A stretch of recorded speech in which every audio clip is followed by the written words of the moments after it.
the Preppers Fireside we stay, ready for that fateful day. Stories shared and hearts alight, around the fire every night. Whoa, whoa.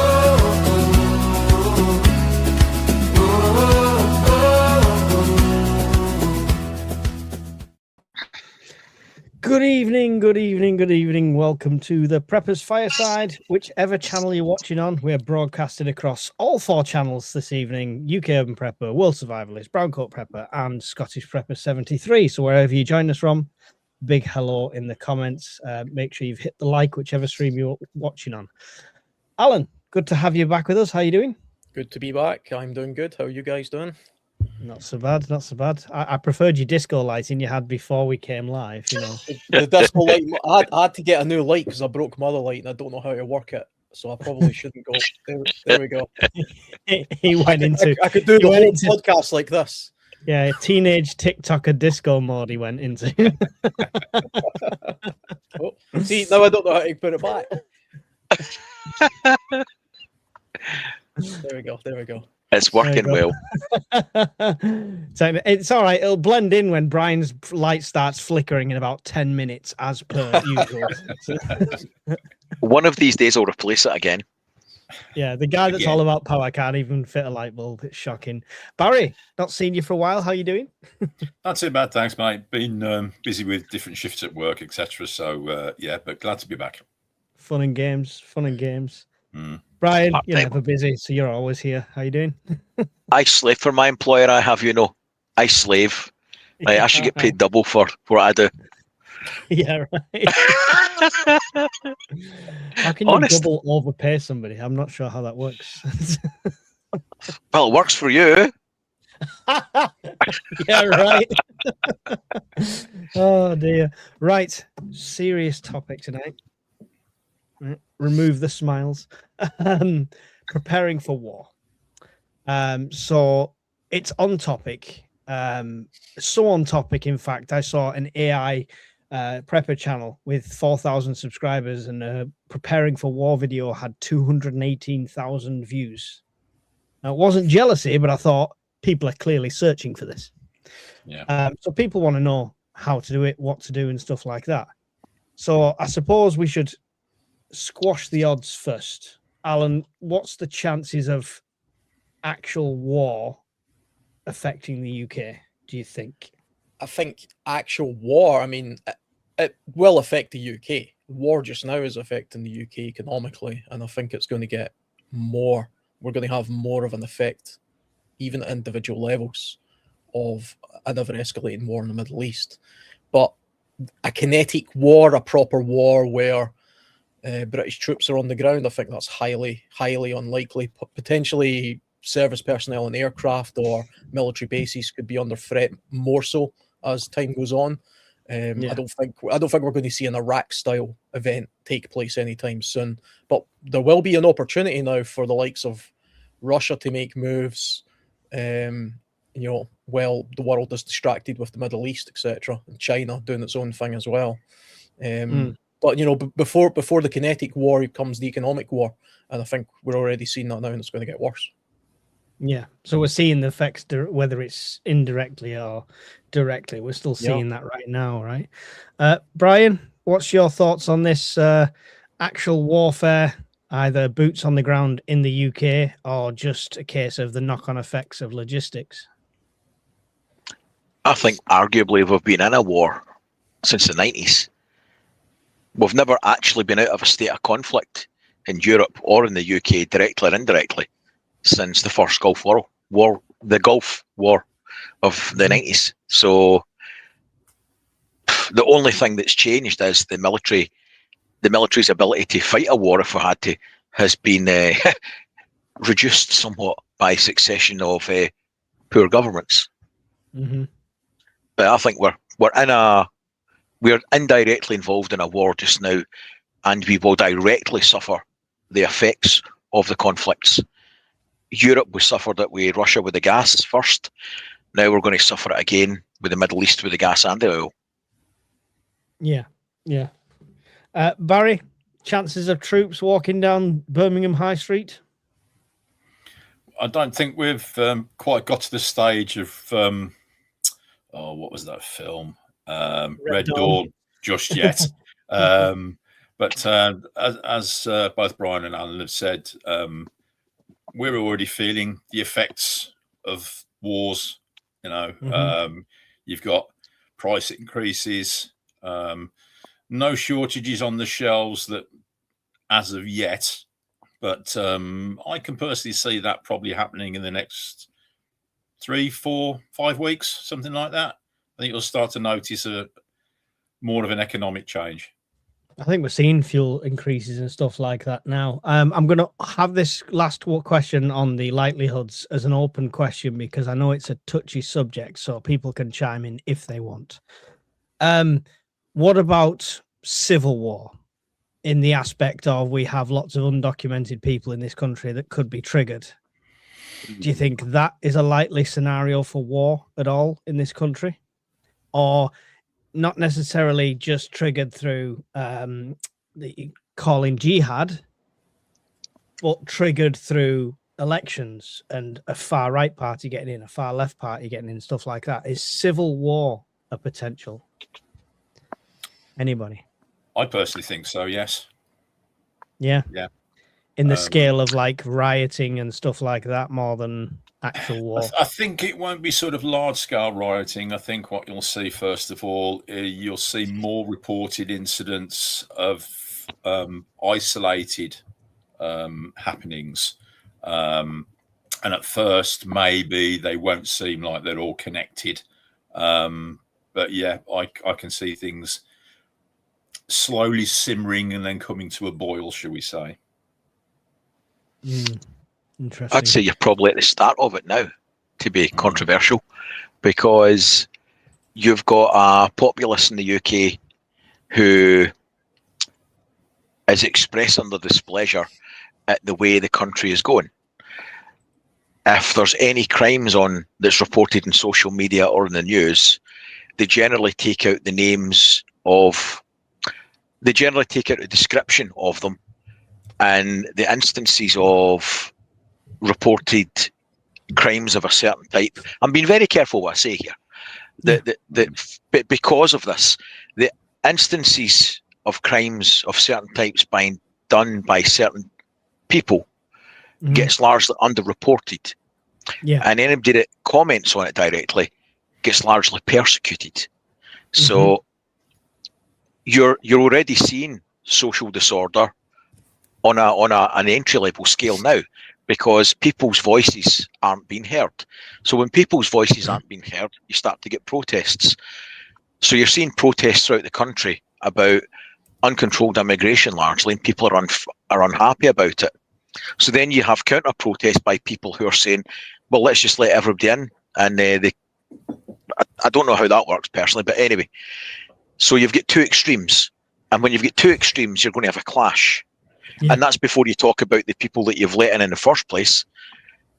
I don't think MD can discount the possibility of an event when you've got tens of thousands of undocumented people in the UK who you've no idea what training they've had, where they've come from, or what previous crimes, if any, they've committed. Even if a small percentage of those have got ill intent, then we've opened the floodgates to a major problem. Yeah. And we can't talk about it. Agreed. I mean, we can talk about it. We are talking about it. We can't. Very loosely. Yeah. Do you know as can't well? Be too passionate about it. one of the bigger problems. Like, see everything you're just saying there, Brian. Like all of those problems, all of those issues that we've been having over the few years. The larger and more the war in the Middle East escalates, the more those problems will come to a head, because a consequence of it is eventually we're going to start seeing immigration from Iran or neighboring countries or wherever it expands to. There probably already are Iranians trying to make their way to boats right now, I'd imagine. You know, I wouldn't find that entirely far-fetched. Plus, you're going to have a whole succession now of people claiming asylum based on, well, I can't go back there because the regime's changed and I'm going to be killed, or the regime hasn't changed and I'm going to be killed. It's the perfect excuse now to claim asylum in a place like the United Kingdom. And we know Iran has sleeper cells and things like that. From the civil war point of view, I don't like. I mean, I like, proper words. The definition of civil war. There's zero chance of that happening in the UK. There's only been 3 civil wars in the UK. The last one was in like 16th century, sometime 17th century. Yeah, I mean, when we don't have any armed groups. Yeah, civil unrest, which is very far away from civil war, because you need to have an organized armed group with clear objectives fighting, an actual I don't think war. we're a million miles away from civil war, though, because I mean, an armed group doesn't necessarily have to have modern arms. A large enough mob could be an army with sticks and stones. even Northern Ireland wasn't a civil war by all definitions, and the IRA were well mobilized. They had a hierarchy and they were armed. Yet that still technically wasn't classed as a civil war. So the prospect of that happening in mainland Britain, even more so now, I don't think the IRA could even operate like that anymore, thanks to modern technology and surveillance. That's largely done away with that kind of concept. One of the main reasons we're not seeing a mass uprising in Iran is because the population there is unarmed. Iran is one of the few Middle Eastern countries where the population have no guns. I mean, I never knew that. Fairness. Yeah, they have almost no weaponry to be able to go out and commit some sort of uprising. The only people who are generally armed in Iran are the Kurds, which make up a fraction of the population of Iran. I mean, everybody seems to think Iran is like this one big country of people who are like all Persians. The Persians only make up about 55 or 60% or something. The rest of them are other ethnic groups that are completely different and have their own agendas and goals. The Kurds in the north are the ones that are likely to do any kind of uprising, and they've been attacked from all angles, even by Turkey, for years. Most of them are in Iraq, they're not in Iran. So they would have to sort of get their way into Iran somehow in order to start this uprising and have some sort of popular backing. And it's nobody knows if that's going to happen. No, I don't think the CIA know. Isn't it funny that a totalitarian regime thought it'd be a good idea to disarm their nation to keep control? Very smart of them. Seems to works a treat, doesn't it?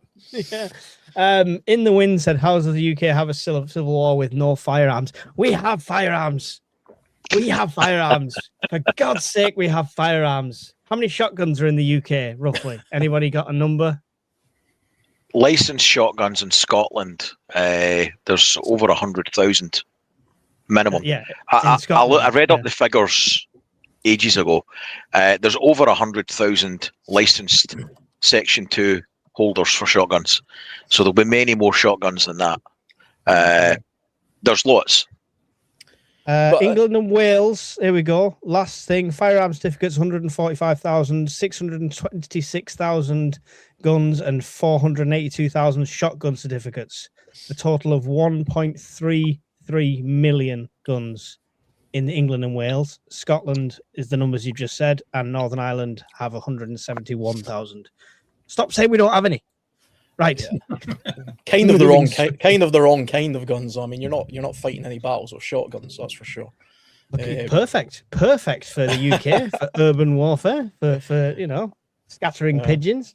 Birdshot, yeah.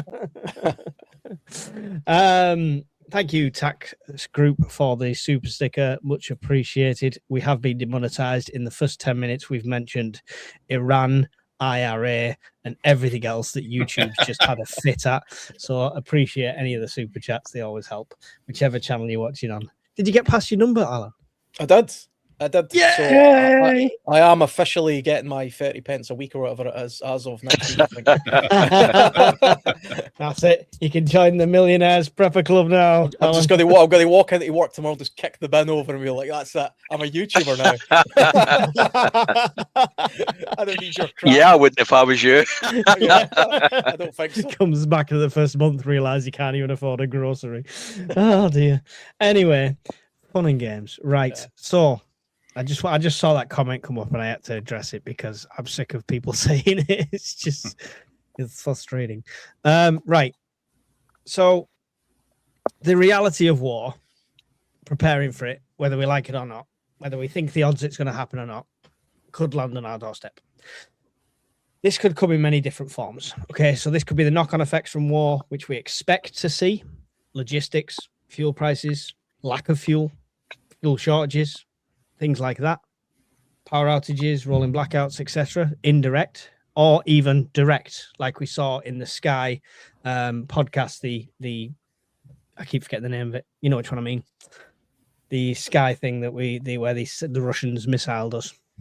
The war game scenario. War games, that's it. Yeah, the war game scenario. So it could be That was something like like a bad game of charades. The I thing, know, yeah. you know, the thing, the guy, that guy, no, the other guy. The other guy. Your other left. You got it though. You got it, so it worked.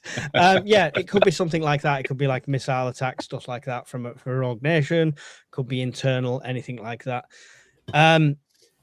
So the ways to prepare are threefold, as far as I'm concerned. Join the army, become part of the machine, avoid the army, or go it alone.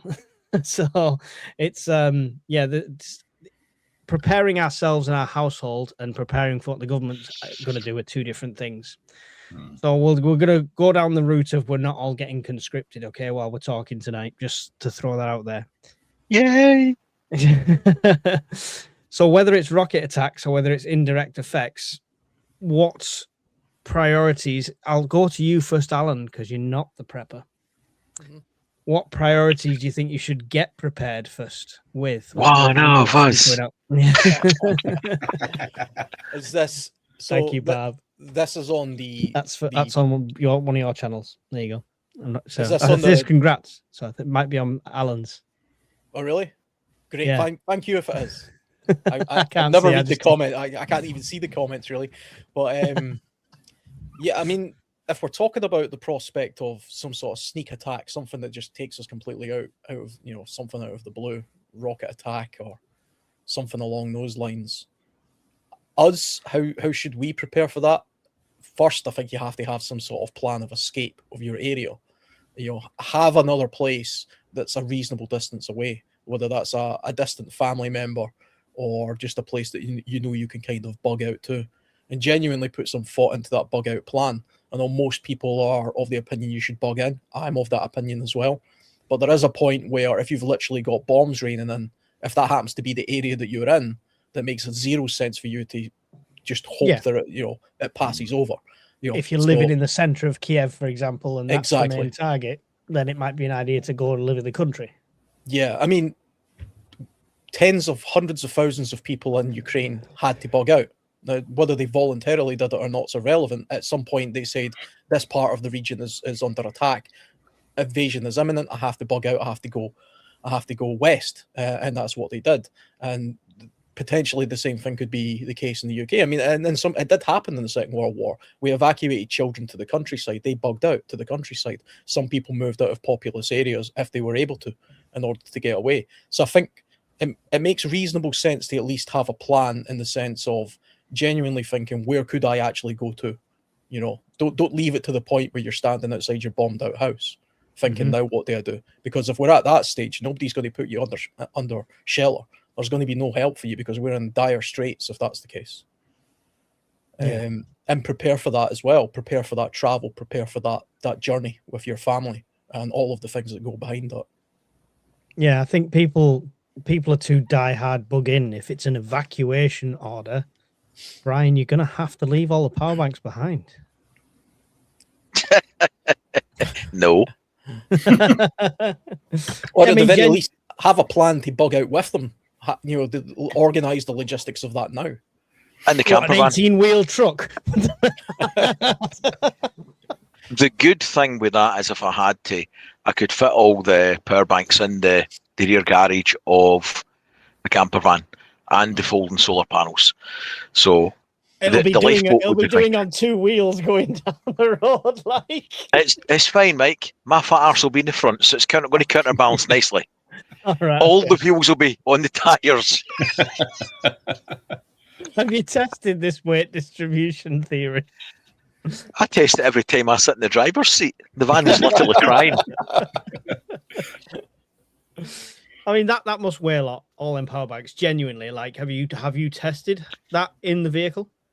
You're looking at 22 kilograms for a Delta 2 Max. Right. So there would be two of those. The Delta 2s are 18 kilograms each. There's two of those. There'll be an A-frame.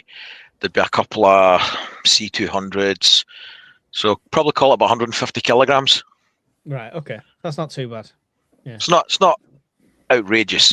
Put it this way: if you didn't fill the water tanks in the van, so the fresh water, if you didn't fill them up, it weighs the same as the power banks. Right. Okay. So water or power, that's your choice. Yeah, I mean, but if it was a mandatory evacuation order, like, and rockets are coming down on your town, or they're targeted, or they expect an attack there, so they want you to move out for a couple of weeks, Brian, something you'd do, or would you try and be this diehard, no, I'm going to die with my preps? You would have to make a realistic assessment of how viable it is to stay. It'd be impossible to answer without knowing what was going on. And that's assuming you're given a choice. In time of war, when they enact spurious legislation, shall we say, a lot of choices might be taken out of your hands by force. That might not even be allowed to take the van and fill it with power banks. So that's assuming that I've got a degree of control over my life at that point. Yeah, I mean, I imagine if it was an evacuation order for an area, it wouldn't immediately be troops on the ground loading you into a bus. It would just be telling you to get out of that area initially. And to be honest, where they were telling you to go would have an effect on whether I would even move out the house. So if they're telling me... I assume it'd be like it is in Ukraine. It's not a case of go here and be safe. It's literally... they're told us they're going to bomb this area. If you're in this area, get out. That's it. They don't care where you go. You just get out of these postcode areas.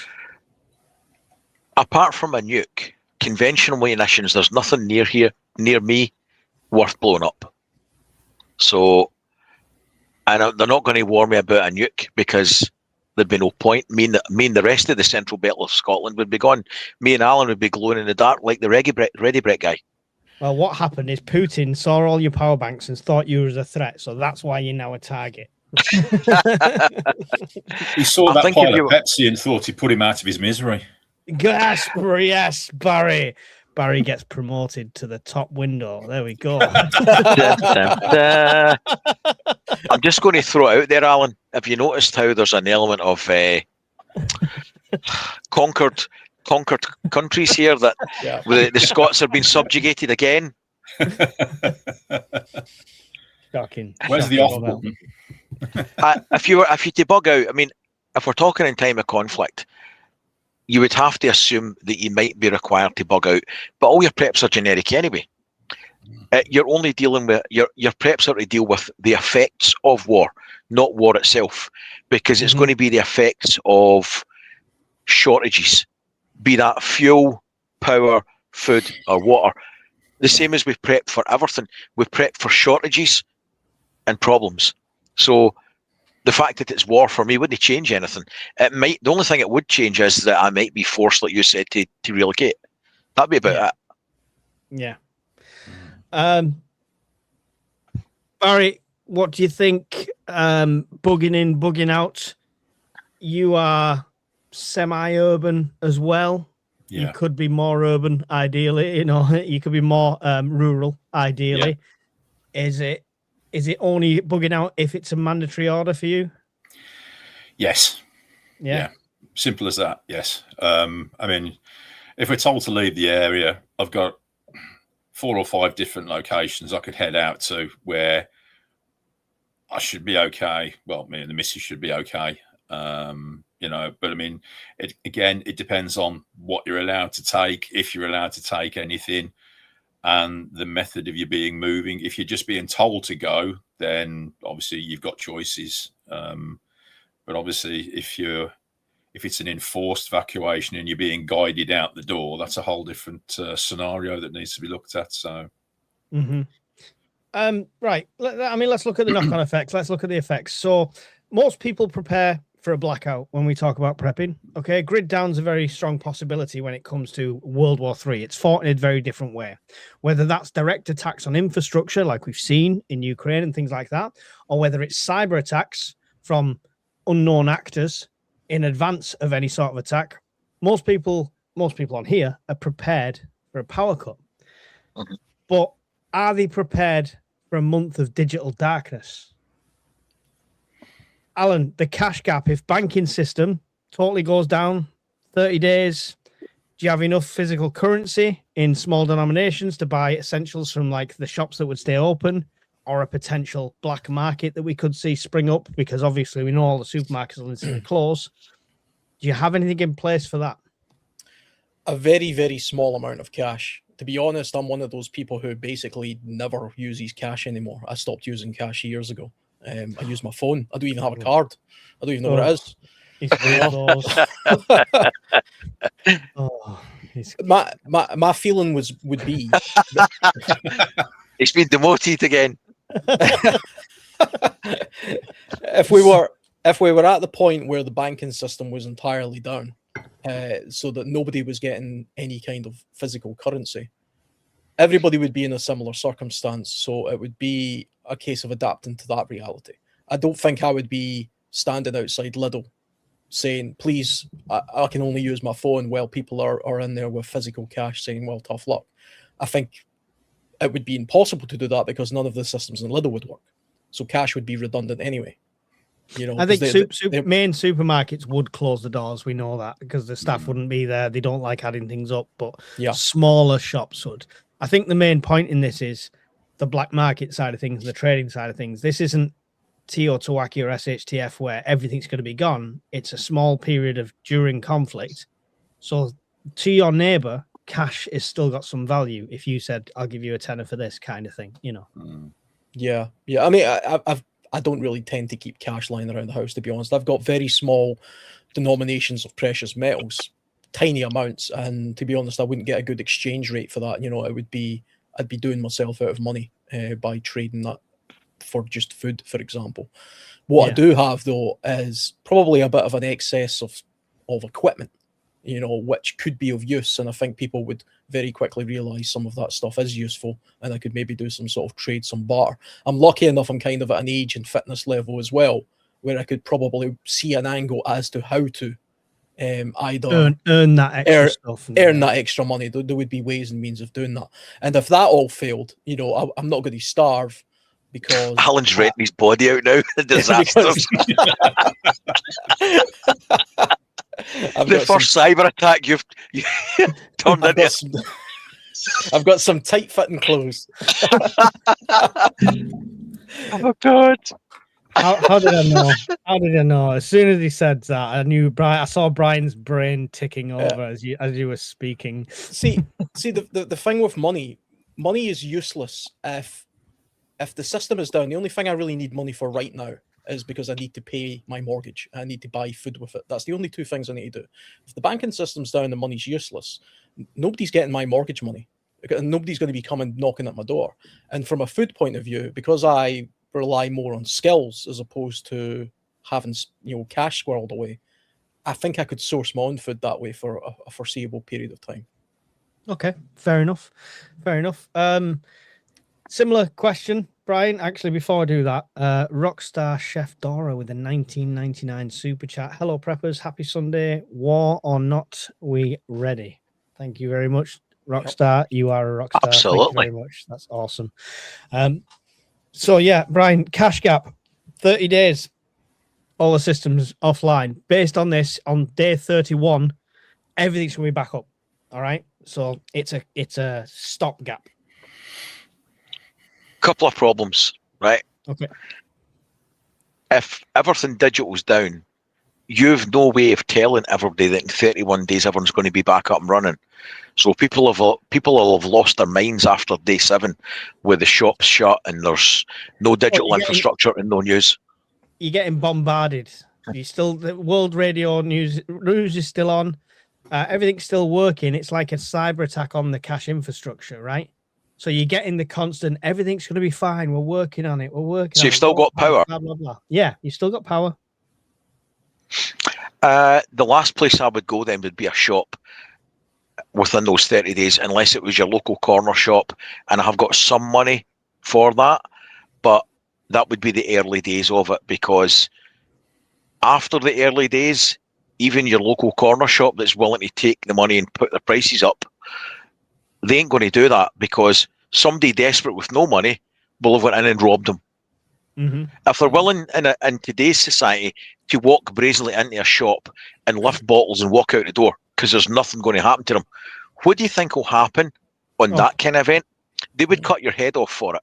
So I don't think the risk versus reward is going to make them keep the doors open. And after 7 days of that sort of shit, you would be foolish to leave your home.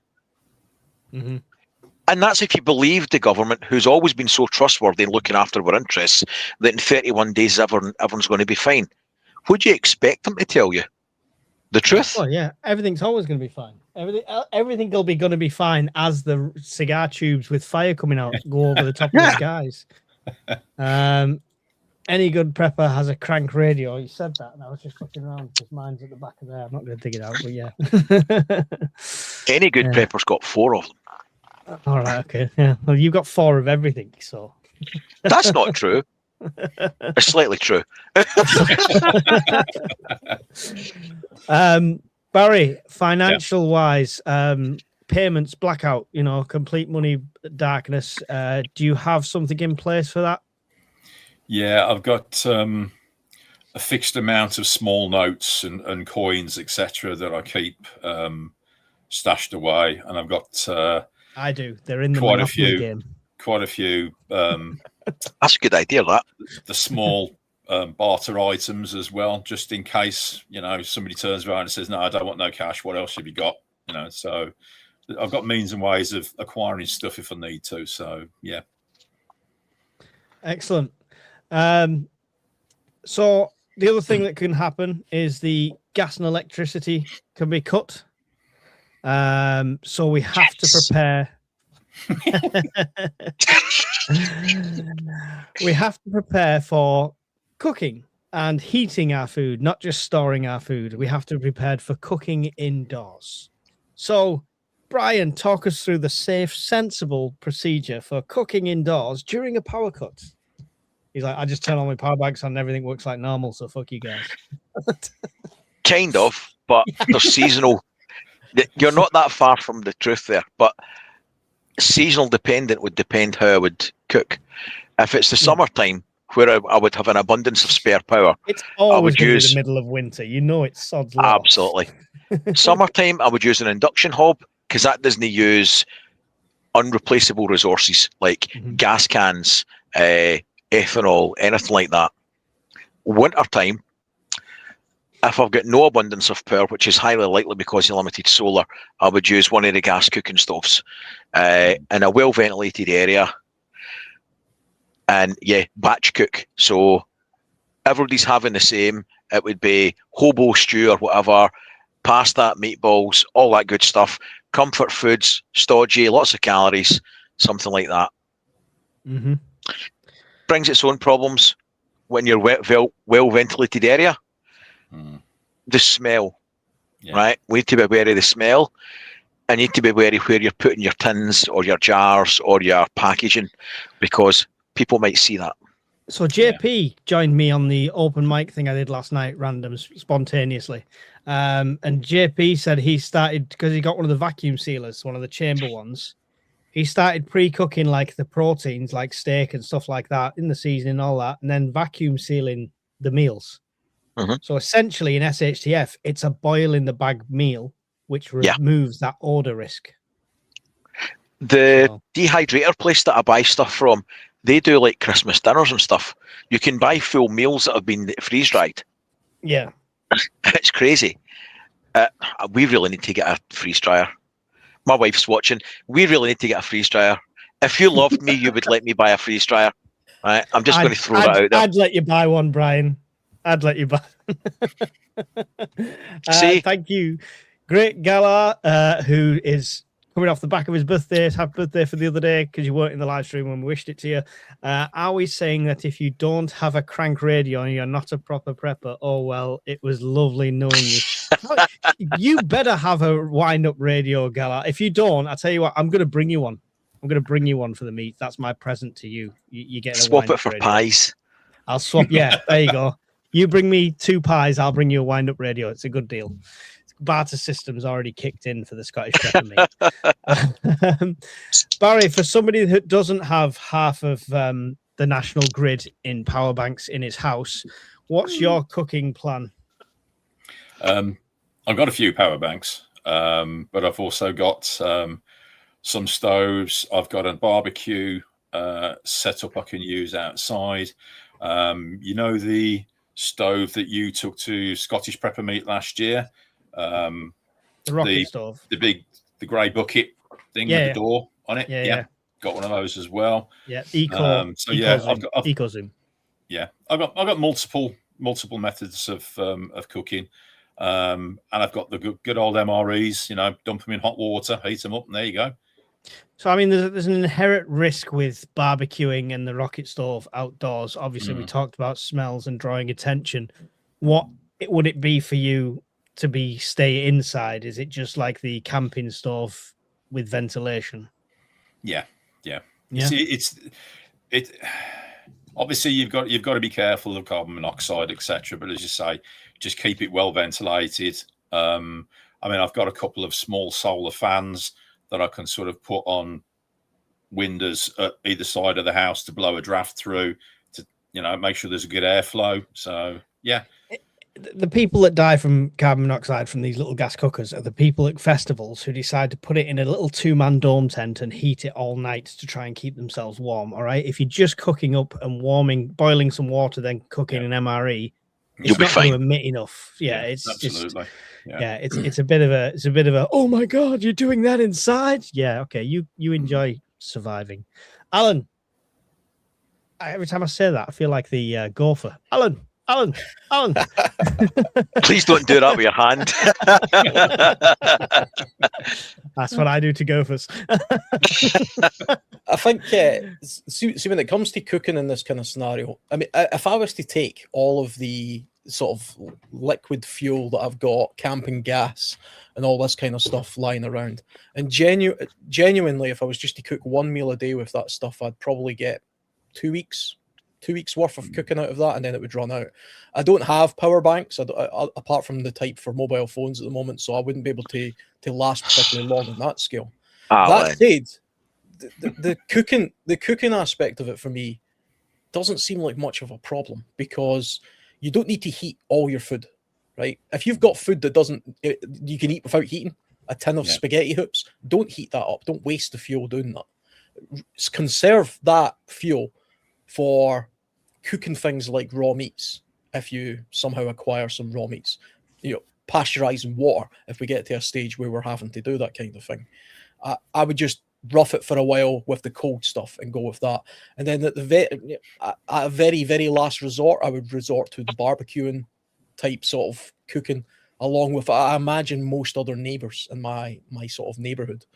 So having a barbecue in the garden at this point wouldn't be an unusual thing. I think you would probably see barrows with a fire in them in the middle of the road in most towns in Britain at this point, and that would just be the normality. So, I mean, smells and things like that are an issue. I seen somebody in the comments, I think it was John, where he was talking about buried caches. Mm-hmm. If you don't already have buried caches, you should at least think about locations where you think it would be a good idea to have buried caches. That way, if you are a prepper who's got an excess of stuff and you get to a point where you're concerned about your neighbour smelling your food, think about where you can hide that food at least. To spread, even if you're not bugging out, at least have somewhere a couple of miles away that you can, in the middle of the night, take a decent supply of some of your more valuable stuff and bury it. Why not do that? Spread, just in case something should happen to your main place of residence. But by this point, we would all be living in one room in our house now anyway. That would be the normality, so we would be in, I don't know, astronaut mode, where we're literally conserving everything we can and we're living out of one room, and everybody would be in the same boat, and you would have to adapt to the situation from there. Yeah, I'm not moving in with you anymore, Alan. Sitting in one room eating cold spaghetti hoops, you're no selling it. I'm sorry. I mean, in Alan's defense, if you heat spaghetti hoops up within 2 minutes, they're ice cold again anyway, so it is a waste of fuel. As soon as you get them onto the kids' plate and get them in front of them, that's it. They're already stone cold. Gatwick Scuba, I have at least 12 months worth of freeze dried now, working through the hoops to get set up a freeze dried business in the UK. Oh, well, Let me done. tell you, Gatwick Scuba, Excellent.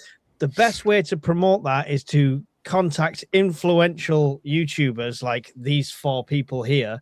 Send us lots of free stuff and we'll plug it for you. Just, obviously honest reviews, but just throwing that out there. It's a good marketing technique. Send it to Today in the Mike, he's got BBC, more 4 mouth to feed. prominent YouTubers were killed by botulism. Prominent YouTubers. Hey, mate, I'm bumming us up. 2,500 subscribers. He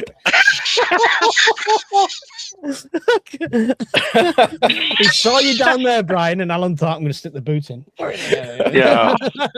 He's only been monetized a week and he's already looking down on me. Well,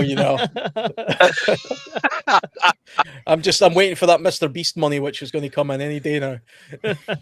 Oh, God. Oh, Alan will have his own chocolate bars by the end of the year. But that's Anyway, interesting with Scuba Steve. That's good to know. Yeah, Genuinely, yeah, that's interesting.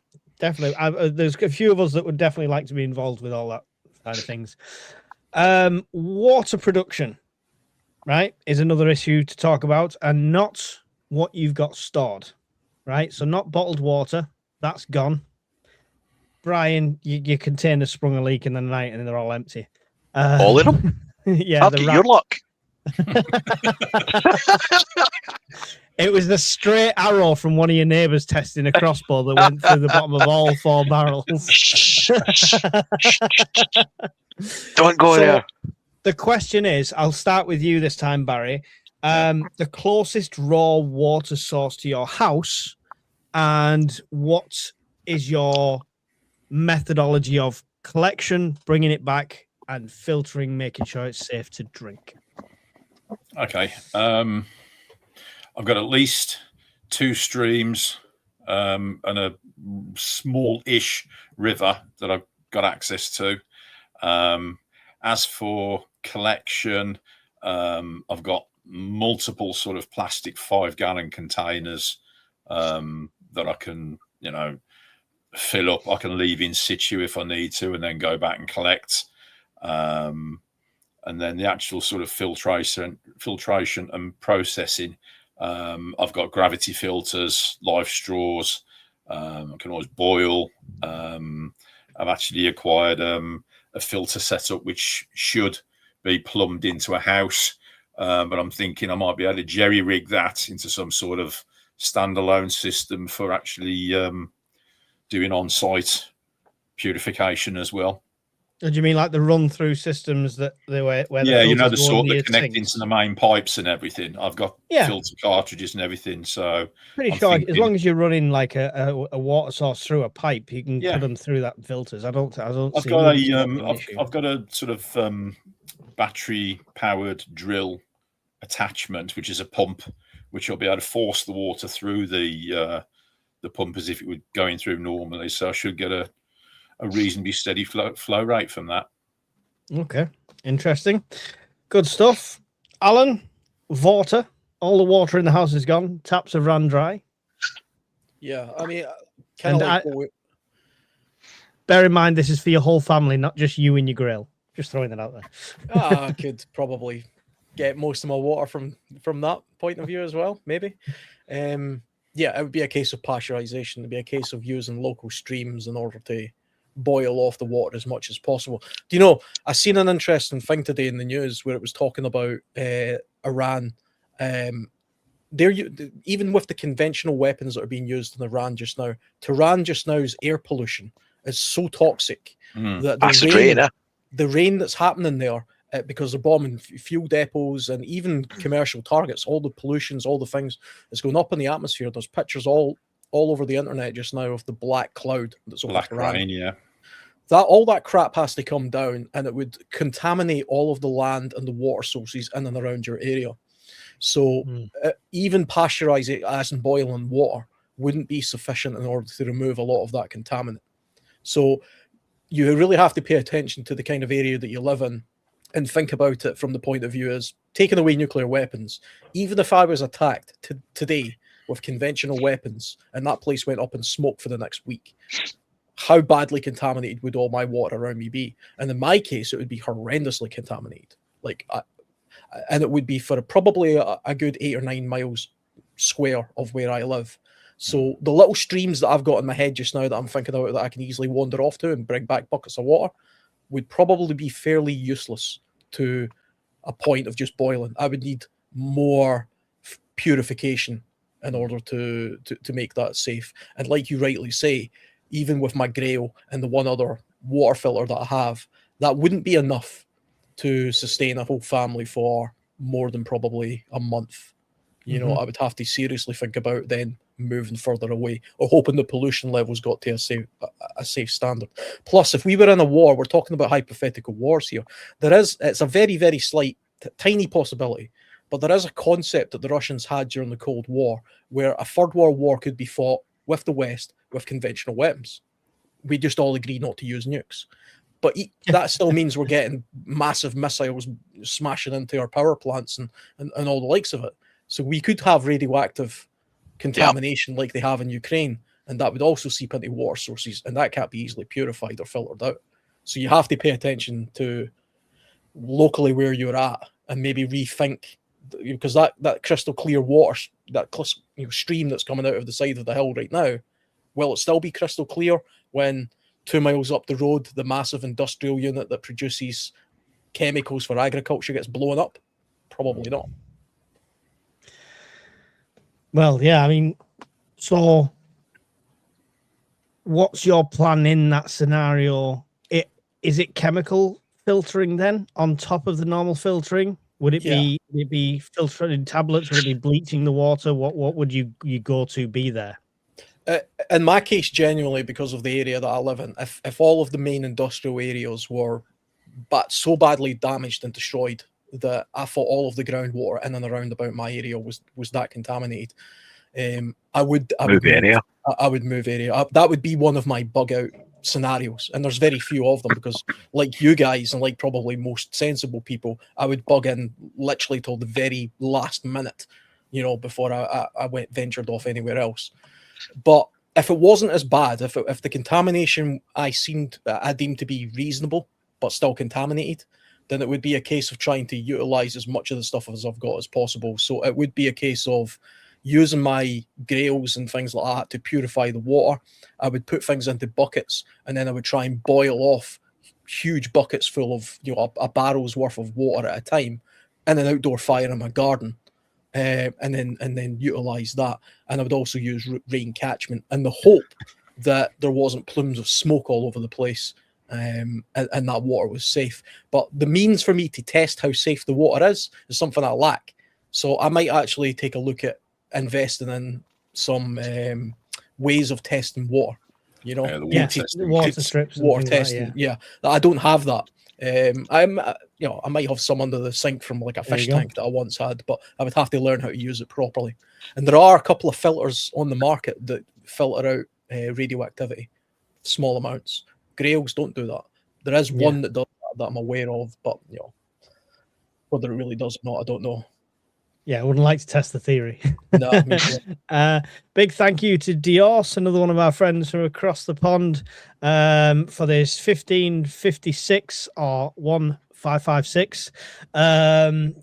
You need to wheel your charcoal grills indoors and cook your food and warm your home at the same time in a grid down scenario. Just breathe it all in. Yeah.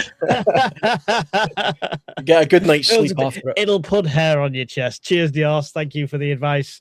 The people that take that advice, that's called natural selection. So,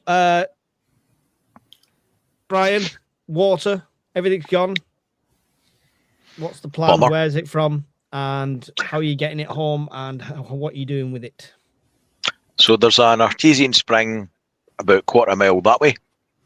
It's a known fresh water. It's filtered through a big bloody granite hill, and it's been there since Roman times. So that is a good known source of water that you could utilise. As far as getting it to here, that could be as simple as shopping trolleys full of containers or repurposed prams and buggies. That's assuming your vehicles aren't working. But ways and means. It's a relatively short distance. Yeah. Filtration, other forms of collection as well. Sorry, I keep about 20 of the little orange buckets from B&Q because they were cheap. They were like £1 at the time, so I bought lots of them. Put them all round about in the garden, let them fill with water. I've got rainwater collection set up on the drain pipes. It's plugged up. You just unplug it, put the pipe in, and put that into some barrels. There's tarps in here for doing rainwater collection and capture that way. There's a couple of life straws there. There's the Lifesaver jerry can there. There's water testing kits over here. So that would be my kind of thoughts. Cool, good stuff. That's I mean, it all centers around this core of prepping that we've always spoke about. So it kind of falls into that. It's just making sure people are thinking about all these bases, because when we say prepare for war, people's probably tuned in thinking we're going to tell them how to make guns out of crayons or stuff like that. You know, it's blow darts out of McDonald's straws. It's not what we're talking about. We're just talking about surviving kind of thing. Oh, Over 300 people watching at the moment, which is absolutely awesome. Thank you for being here. Whichever channel you're watching on, please do take the time at some point to go around to each channel: UK Urban Prepper, World Survivalist, Brown Coat Prepper, and Scottish Prepper 73, and give them a like and a subscribe and stuff like that, because it does help everyone out and they give up their time for this. So great to see so many of you in here. The downside is I cannot keep up with the chat. I'm trying, I can't. So if there's a super chat, I will stop for it. But your questions, I'm afraid we'll try and get some in at the end, but I apologize. I'm going to miss loads today. Right. Right. Here's a question. See, just quickly before you ask that question, just because I thought about it, it might be a good idea for people to put a little plan in place for how to make a substantial gravity filter in their backyard if they can do so. You can do that really easily with, see, like one of those plastic blue barrels that a lot of us have. Cut the top of it off, turn it upside down, put a structure in place, and then with the layering system that you can easily find out about using sand, gravel, charcoal, etc., you can put huge buckets of water in there from a stream, and it's rudimentary. It isn't going to purify the water, but it will at least filter it, and you'll be able to get huge quantities, at a time. So if you've got a family of 3 or 4, that's a very good last resort, I think, as well. There's no harm in at least making the plan. You don't need to build the filter, but at least put the plan together just now. Yeah, you can print off the sheets of how to do the layers, stuff like that. I'm pretty sure it's like it's levels of coarseness, right? So you start with like a sheet of cotton, then you've got cotton wool, then like sand, and then small pebbles, your charcoal, things like that, and it kind of layers that way. Yeah. And the larger the filter, the more you're going to get out of it as well. Yeah. And the less you're going to have to change it. So it's a worthwhile thing to do, and it would probably take one man, an afternoon to construct if he had the plan and the barrel in place, and then he could just source the materials. It's not a difficult thing to make. There you go. Good advice. Cheers for that, Alan. Appreciate that. Nice one. So, Brian. Oh no. SatNav and Google Maps are jammed or spoofed. Yes. So do you have a physical A to Z of the country, a prearranged rally point for family, that doesn't require a phone call? So do you have physical maps? Can you use them? And is there plans in place? I have physical maps, but I've also got a large ordnance survey map that's about the size of a poster that covers here and the surrounding area, the villages and towns, out to about 40 square miles, something like that. So it's pretty good. That being said, I know a lot of the local area anyway, but I've still got that there. As far as a rally point and things go, no. And do you know why? Because apart from my older brother, who's only about half a mile up the road, as far as my family goes and friends, they're the only ones that, apart from you guys obviously, but apart from, they're the only ones that actually... That old prep. chestnut. Smooth. So they're the only ones, he's the only one that actually preps and would actually be interested in a rally point. And we've got comms in place and that kind of thing. But my daughter, who's about a mile and a half up that way, she thinks Dad's nuts. My other daughter thinks Dad's nuts, and my son suffers me. So, yeah, there's no point in a rally point. they're thinking nuts, but if it happened and suddenly their normalcy bias is shattered, they would know to return home, right? Yes. Yeah. The only problem would be getting home, and it would only be so my mother daughter that lives with her partner and my granddaughter, they are not a million miles away. If they had to, it's walking distance, albeit they're leaving their stuff there.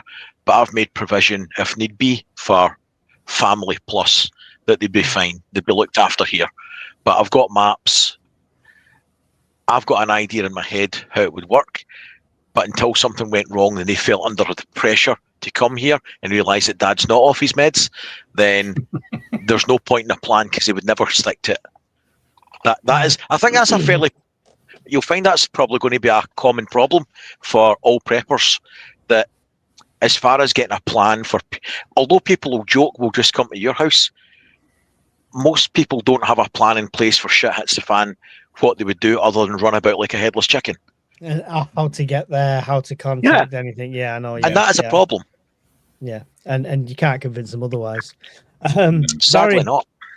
Barry, sat nav hacks into stuff like that, GPS, all that lot. Is would you have physical maps in place? And yeah, I've got a couple of specifically printed ordnance survey maps for the area. I've got generic countrywide A to Z. Everybody that I would need to get to, or they would need to get to us, are all pretty much within walking distance, time-wise, within 1 day. So, yeah, everybody's pretty clued up as to if anything happens, right, start making your way. This is the path that you're going to go. This is the route you're going to take. Should take about this amount of time. Yeah, we got those bases covered. The wife and I had that discussion again a few days ago, to be honest. So, yeah, all good. Good stuff. Good stuff. I'm not going to ask you, Alan. If you can't read a map, you've got the wrong name. Do you know?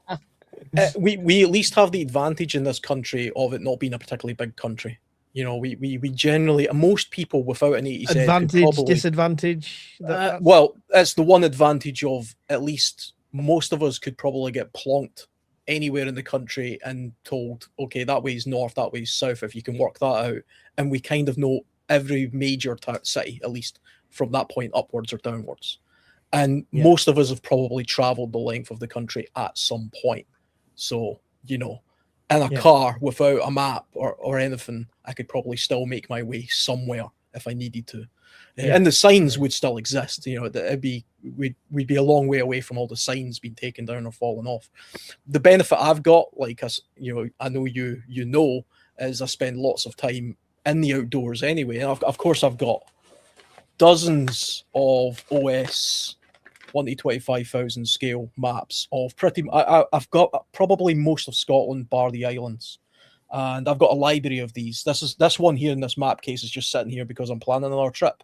And even though I've been there 5 or 6 times in my life, this specific lock, I always like to take a physical map, and I've got a physical compass in there with me as well, because, you know, here's my compass right here, because I've never relied on digital GPS, although I've got a Garmin, which I take just for absolute emergencies, but I actually like map reading. It's fun for me. So I would have no problem doing that. And I mean, although I kind of say and joke I'm not a prepper, a few years ago I did go very heavy into the idea of having caches and a bug out route to pre-designated areas. So I've got zones and caches in places where I like to camp anyway. I know where they all are by heart. I could easily hike my way on foot to every single one of them. Right now, I could probably drive to all of them even easier without any use of a map or anything like that. But they're there. And if you understand how to read an OS map, you know, 1 to 50,000 or 1 to 25,000 scale, you can study it with a bit more detail when you get to that place and identify valuable resources in areas that you've never been before. You know, because you can't see and do everything. I mean, I literally found. Did you see my video where I was walking through that big ruined sort of medieval house? Yes, that was a good one. I didn't know that was there. It's 25 minutes from where I live by car. You know, I'd never. I was just looking for an interesting place to go, and I came across that place. You know, Oh that's, no, I've gone to the strippers. How did they get here? It's the map. I mean, that's the beauty of this country. I mean, we think we live in a very small place, and then there's a place like that hidden out in the woods I didn't even know about. You know, so you can be, but I would have known about it if I was near the area and I was looking at my map and I was desperately trying to find places of shelter, or water, or food, or resource, because it's clearly on the map. But you know, it's just a little wild card there of Britain is full of places like that and interesting locations. So Have your Don't- map so you can mark that off. as have well, your right? map so Yeah. you can identify them. And I mean, if you get to a place like an area that you've designated as a bug out zone, and you're sitting there in a boffy, and you're thinking, right, I've got my cash and I'm in a boffy and I can survive here for the next 2 weeks. Okay, fine. But you're only really going to be able to sort of wander around a few miles to sort of see what's about. But if you're sitting there with a very good OS map, you can study it because you've got nothing else to do. So you can study the hell out of it and mark out points. So you're not wasting calories and energy just mindlessly wandering around looking for things, you know? Yeah, I mean, yeah, somebody mentioned about the signs being taken down, which could happen in war, but yeah, it'll be a long time before they did that kind of thing, because it's not that kind of war. I don't think it's not conventional. It's not the risk of German troops landing at the beaches and Brian and his other old fogies fending them off. Seasoned. Thank you. By the way, please take note of our moderators in the side chats. There's, like I say, there's 300 of you in there. I can't keep up. They will kick you out if you're saying stuff you shouldn't be, if you're antagonizing, if you're saying stuff that could get yourself and us into trouble. You'll be silenced. You've been warned. Logistics is a massive knock-on effect of war, whether that war is a direct conflict with us or whether it's us within a conflict, whether it's Europe, stuff like that. In a full-scale conflict where UK was involved, the just-in-time delivery system would fail within 48 hours. It's almost guaranteed. Yeah. Yeah. And anyone who doesn't know what the just-in-time delivery system is, it's basically what 90% of our supermarkets run on. It's the reason people on Scottish Islands nearly starved because the co-op couldn't get a delivery. And Stuff most like of that. Western Europe as well. Yeah, exactly. So we've always got to think about like how far ahead we plan for that, making sure we get the stuff that we eat, not just stocking random things. With military conflict, it was interesting because I spoke to Anna from Ukraine, and the first couple of weeks, problems like this, couldn't get anything. After that, they've not had a problem. Like the stuff's been there, shops have been open, stock's been in it. There's certain things they can't get, and there's certain products they can't get, but the shops have reopened and things carried on as normal. So with that in mind, how long should people think about stocking food for a military kind of conflict for what we're potentially entering at the moment? Is the government guidance of a few days sufficient? 7 days, 30 days, a year? What are we talking here, and what's realistic for people to start with? So that's open. You guys, that's discuss. I think You folk start need with what you to- can afford. Yeah. Yes. Yeah. Okay. Everybody's different.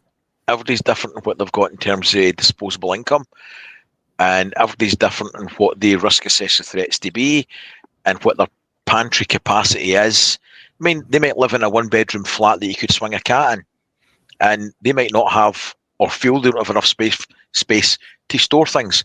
But that's where you get creative and under the bed and different things. There's always a way.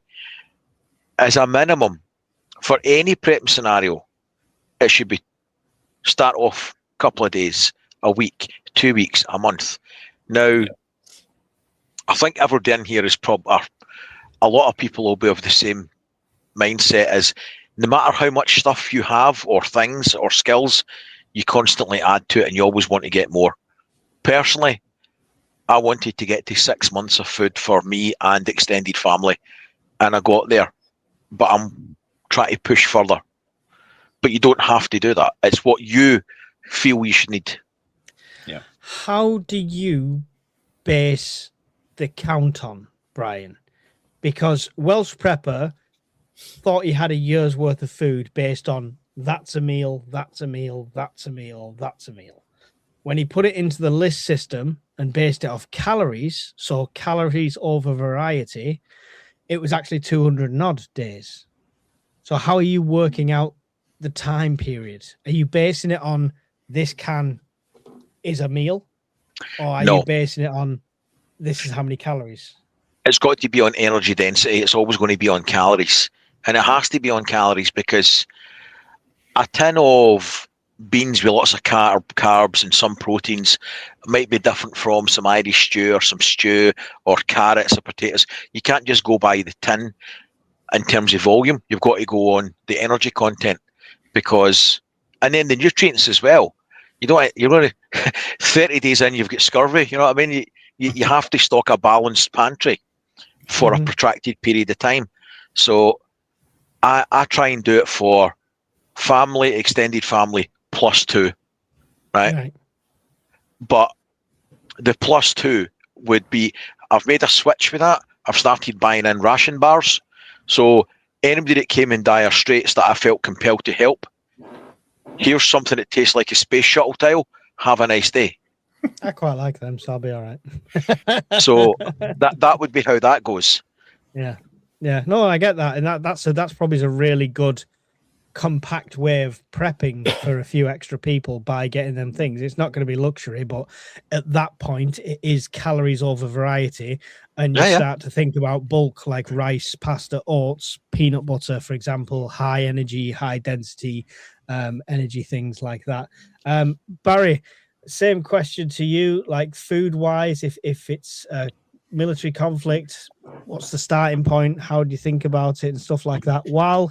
While Barry's answering this, Brian, Scoob has asked if you've got the link for the water test kit you showed. It's off Amazon. The link is on my phone, which is currently streaming. So I'll put it on. In fact, when the show's finished, I'll stick it on the community section of my YouTube channel, and there'll be a link there for you. But they're on Amazon. Yeah. Alan, you've just got a 19.99 super chat from Rockstar Chef Dora. Says, "Hi Alan, thanks for all the replies, advice, and info." There you go. Wow, thank you very much for that. That's much appreciated. And the biggest one I've had so far. That's really great. Sounds like a challenge. That's what he Sounds said. like a statement. And a good night was had by all. Barry, what food are we stocking when it comes to preparing for war? Yeah, I mean, there's only myself and the other half. So originally, I was going down the lines of that's a meal there, that's a meal there, that's a meal there, etc. But I mean, since joining the community here, obviously I've wised up a bit, and calories are king, basically. You know, exactly like Brian has said, and he's looking at that light like it's going to explode. Please. I'm not. Tell you what I was looking at. Why'd you tell him? We could have had another moment where it collapses on a live stream. Yeah, but no, calories, carbs, energy density, definitely. Electrolytes, extra multivitamins, that kind of thing, protein bars, stuff that's small, compact, but delivers what you need for the right price point. And again, that's going to affect a lot of people because, you know, cash is tight, people budget, but go for the most energy density. Yeah, you know what I'm trying to say. Go for the most energy dense food that you can possibly afford. You know you're going to eat. Don't go buying stuff that you're not going to eat because you can sit there. I genuinely recommend that everyone tries the energy bars that Brian's on about. So I've not got the links, but if you go onto my Amazon wish list, which is linked to all the videos, I've linked them all, like from the one that's a standard pack for like a tenner up to the big crates of them for like 70, 80 quid. I suggest if you get a chance to try one. I quite like them. Brian clearly doesn't. He said it. What did you say it tastes like, Brian? Tastes like a tile off the space shuttle, mate. What was the make? I can't remember, mate. I've got. No. They're not even here. They're in the house because I bought some of them loose that they come in the sort of generic wrapping, and then I bought some of the Gucci ones in the ammo tin. Yeah. It's the ammo tin one, so it's high energy. Yeah. And they come in No, different no. flavours. Yeah, they have Yeah. don't do the flavors. They have a coffee flavor, which is horrendous. It's literally called High Energy Bar, and I think it's Peak for Ration that do it. Yeah. The reviews are all good, I'll Yeah. take and a they look. stay for ages. I'll Yeah. take a look Look, later. They do a caramel cinnamon one here. I like the plain one. See- It was just like shortbread for me. See, the thing is, the thing that I liked about them, they were relatively cheap, but they're energy dense, and more importantly, or equally as important, they don't take up a lot of space. And for the desperate, the people that you don't want to turn away, or even family that you can't afford to give them, like the Gucci food that you've got, that'll still keep them alive. It'll still be something you can give them. So that's got value for me. I've started stocking dry dog food for the same reason. Ah, Uh, my glamorous assistants just brought them out. oh, there you Well go. Nice. Thank There you. go. Very Now nice. eat one. Now eat one. Do it now. No, absolutely not. Dance, monkey, dance. So 6 pieces at 200 grams. So the total contents of the tins, 5,500 calories and 6 bars. So realistically, one person, that's all you were eating, 3 days. hmm But look how much you compare that to tins or rat packs. It doesn't take up a lot of space and it lasts for years. And I'm not saying that would be breakfast, lunch, and dinner, but you could certainly skip a meal or supplement your meal's calories with this. They also are great for example, let's say 6 months down the line, total collapse without rule of law. That then for me becomes traveling rations. If I was going out scavenging for the day, 2 of them in my pocket rather than a rucksack with stuff I need to cook, while I use that rucksack to put stuff in, is perfect. So I would use them as traveling rations in that case as well. I wanted to show you something just on the subject of that, if I can segue for 1 second, to show the misconception of calories and what companies will sell you is absolute bollocks. Oh, please be freeze dried. So, freeze-dried food, right? That's a 4-person kit, okay? And for 48 hours, 11,000 calories, right? And they're saying there's 55 servings in that. For who? A field mice?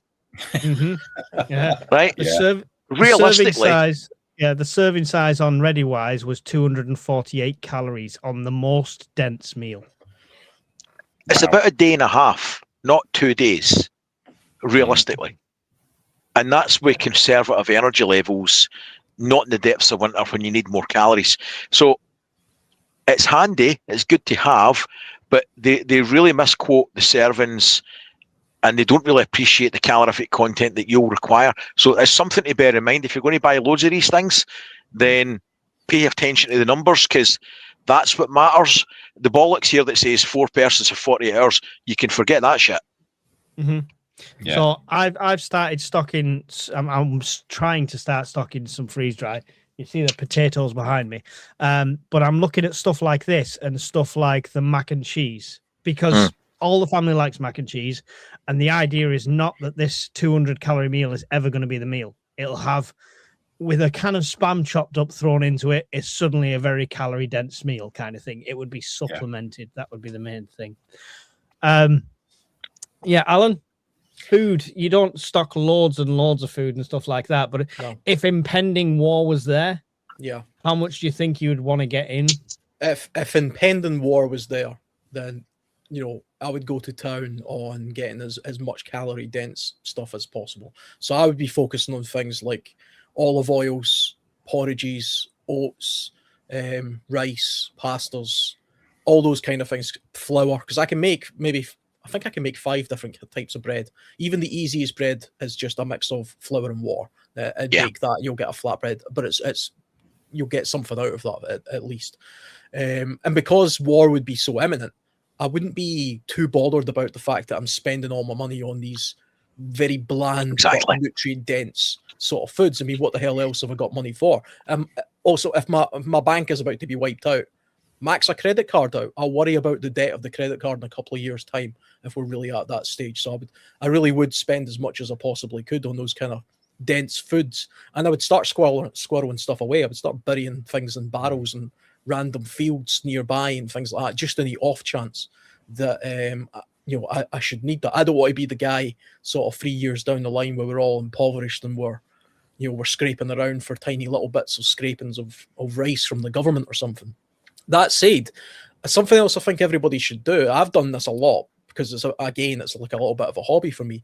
Just pay attention to local foraging resources that you've got in your area, seasonal resources, because the more you can supplement these foods, especially from a vitamin content point of view, the better.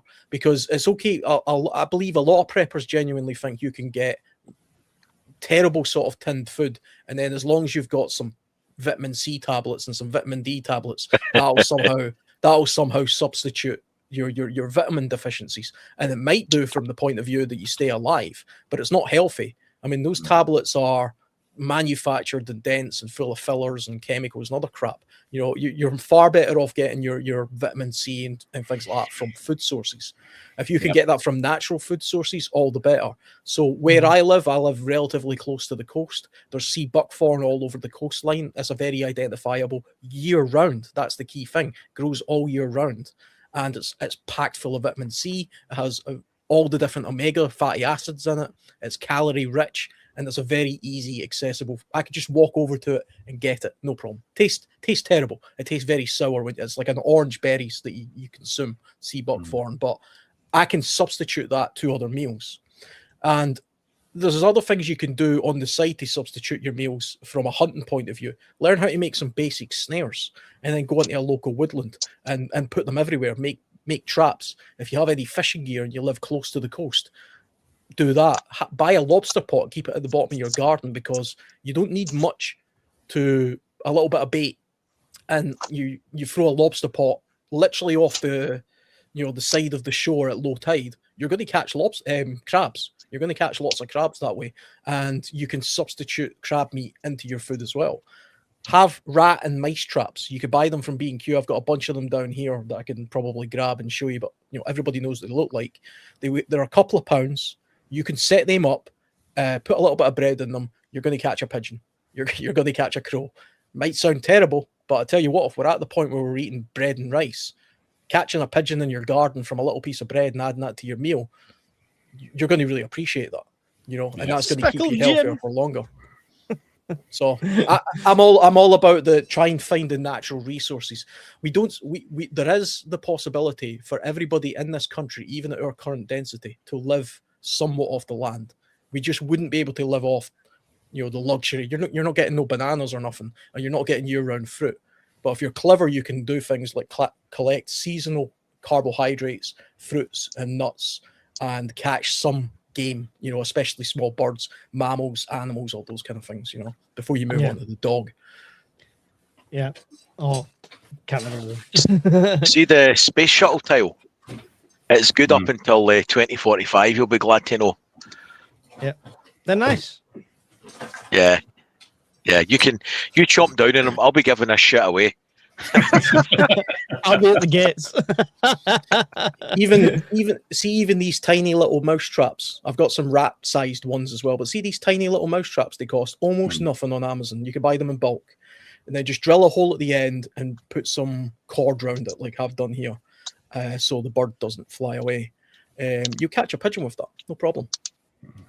Nice. There we go. Lots of pigeons on strings. That's where Alan's house is. They're just all like kites in the garden trying to fly away. It's only weird if I do it just now, but if I do it in the apocalypse, I'm the smart one. Nobody messes with the pigeon guy in the apocalypse. Defiant Fox says the sad fact is if it's a nuclear attack, most of the country will perish due to the lack of shelters, whereas Sweden had enough nuclear fallout shelters to double their population. Not entirely true, Defiant Fox. I'm going to have to disagree with you, because every time one of these media outlets puts out these oh, look at this map. These are the targets. And they put these giant blast markers on and stuff like this. They're using Tsar bombs and they're using ridiculous size yield megaton things.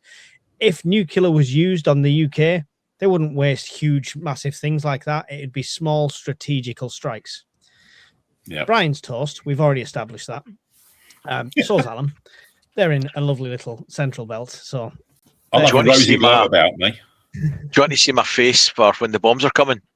go on. One last Pepsi. Can of Pepsi. But the sad truth is, most of the population won't perish.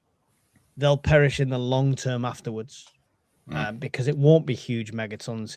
It's not the giant English maps that you see everywhere where they've got red and there's only like one little bit that's not affected, because they're going to be these tiny half megaton and single megaton charges that are hitting tactical points. So just be careful with thinking, oh, yeah, it's all just going to be over. You might be forced into a survival situation. Cool. Right. We've done food. Logistics, security. Okay, so this is what everyone wants to talk about. This is to a degree. Now, disclaimer: everything we say is theoretical. Everything is in worst case without real law scenario. Nothing we say should be taken as gospel advice. And anything we may show you may or may not exist. So the first point of security I want to put out there is the one that I always kick up the arse or kick down the curb, is grey man. The grey man strategy. Don't let your house be the only one with a loud generator, bright lights. Is quite kind of obvious, you know, don't stand out like that. But actually grey man in it and looking like it's already loot and stuff, I think it's a double-edged sword where you could end up, you know, inviting refugees into a home that you're occupying. And being a grey man, like dressing up in the grey man clothes and walking around thinking nobody's going to notice you, I think is a myth as well. So I want to put the grey man theory out there. Anyone an advocate of it? Anyone want to jump on that one? Do you know, I kind of see the concept of it. But Okay. like you said, there's so many videos of people literally putting on a grey hoodie and then walking with their head down in the street, with their tactical bags somehow for some reason, saying, "Look, I'm kind of blending in, and I'll move my way through the crowd like Jason Bourne, and nobody's going to notice me." That I He's think more noticeable than anybody else in that crowd that's just walking doing the regular thing. Yeah. I mean, it is kind. But there's the cosplay type thing as well. You know, if you want to make your way through a crowd of football hooligans, look like a football hooligan, shout and scream as you go, but as you're sort of slightly moving out of the way, try to get to the exit, the other side. You can kind of do that to an extent. To me, the concept of grey man is kind of just blending into the background, but that doesn't mean being separate from everybody around you. It means kind of imitating, like a cuttlefish, everybody around you to an extent. You know, I would be standing in the food queue at the government handout zone in a food shortage situation, even if I had plenty of food, because I wouldn't want to be that guy in the Bastard. I wouldn't want to be that guy in the street who wasn't. You know? Well, I'd rather take the food from babes. Oh, shocking. Well, do you know what? I would take the food because, one, why wouldn't you? Because it's about self-preservation after all. And two, What about Mike's 500 kids? 400 of which I know about. if you I'll live be in a very back to six. if you live in a very small town and you're the only guy not in the food queue, people are going to want to know why. So to me, simply being there is grey manning. That's grey man to me. You know, Yeah. going onto a bus and sort of minding your own business and sitting at the back of the bus and being observant but not sticking out like a sore thumb, just being normal, not acting shifty, not having a 511 bag, just having a normal big red school bag or something. That to me is grey man. I think that's sensible. I don't think that's out of the ordinary. The reason I fight the grey man thing, okay, so let me put my point out there, is the reason I fight it is I've got camouflage gear, right? I've got MTP jackets, DPM jackets, stuff like that, Fleckton. I've got the camo nets. I've got everything like that. Not got a sniper veil yet, though, Alan. You know, we've established this. Yeah. But I've got all that stuff, and I'm in an urban environment. So you'd think, well, you're going to stand out like a sore thumb, right? Go in Manchester, go in London, and just stand there for an hour with a coffee, look around, see how many camouflage jackets you spot in that hour. Loads. Yeah. Absolutely loads. It's not an unusual thing for somebody to walk around in camouflage. It's just not an unusual thing anymore. Yeah. Difference being, if I choose my bug out route, which I have done multiple ones, which happen to run along green belts within urban areas, so there's plenty of foliage, even though it's an urban area, I can blend in if I need to. And I would rather have that ability to do that than walk around looking like I'm a regular city goer, suddenly not able to hide anywhere. Yeah. I just don't see that. I don't see the, it's the argument when people say, oh, but if you dress like a commando, people are going to target you because they're going to think you've got good stuff. No, they're fucking nuts. Yeah. If you're walking around like a grey man after the apocalypse, knowing with a bag, no matter what you're wearing, they're going to target you. I think the concept of grey man is dependent on at what level of emergency you're in. I mean, if we're talking about the apocalypse, nobody cares what a person looks like. I mean, the only thing I can think of where being head to toe in camouflage might draw attention is if there's militaries around. People will mistake you for the military, and that might be a good thing or a bad thing. You know, dressing like a policeman isn't going to let you blend in. It's going to attract attention, rightfully or wrongfully. I mean, the thing. I mean, it's weird because I try to blend into my surroundings when I go out and about as well. I don't really like camouflage. I'm not a big camouflage type guy. But all of my clothing is black and green and brown and that kind of stuff because I want to blend into the places I go.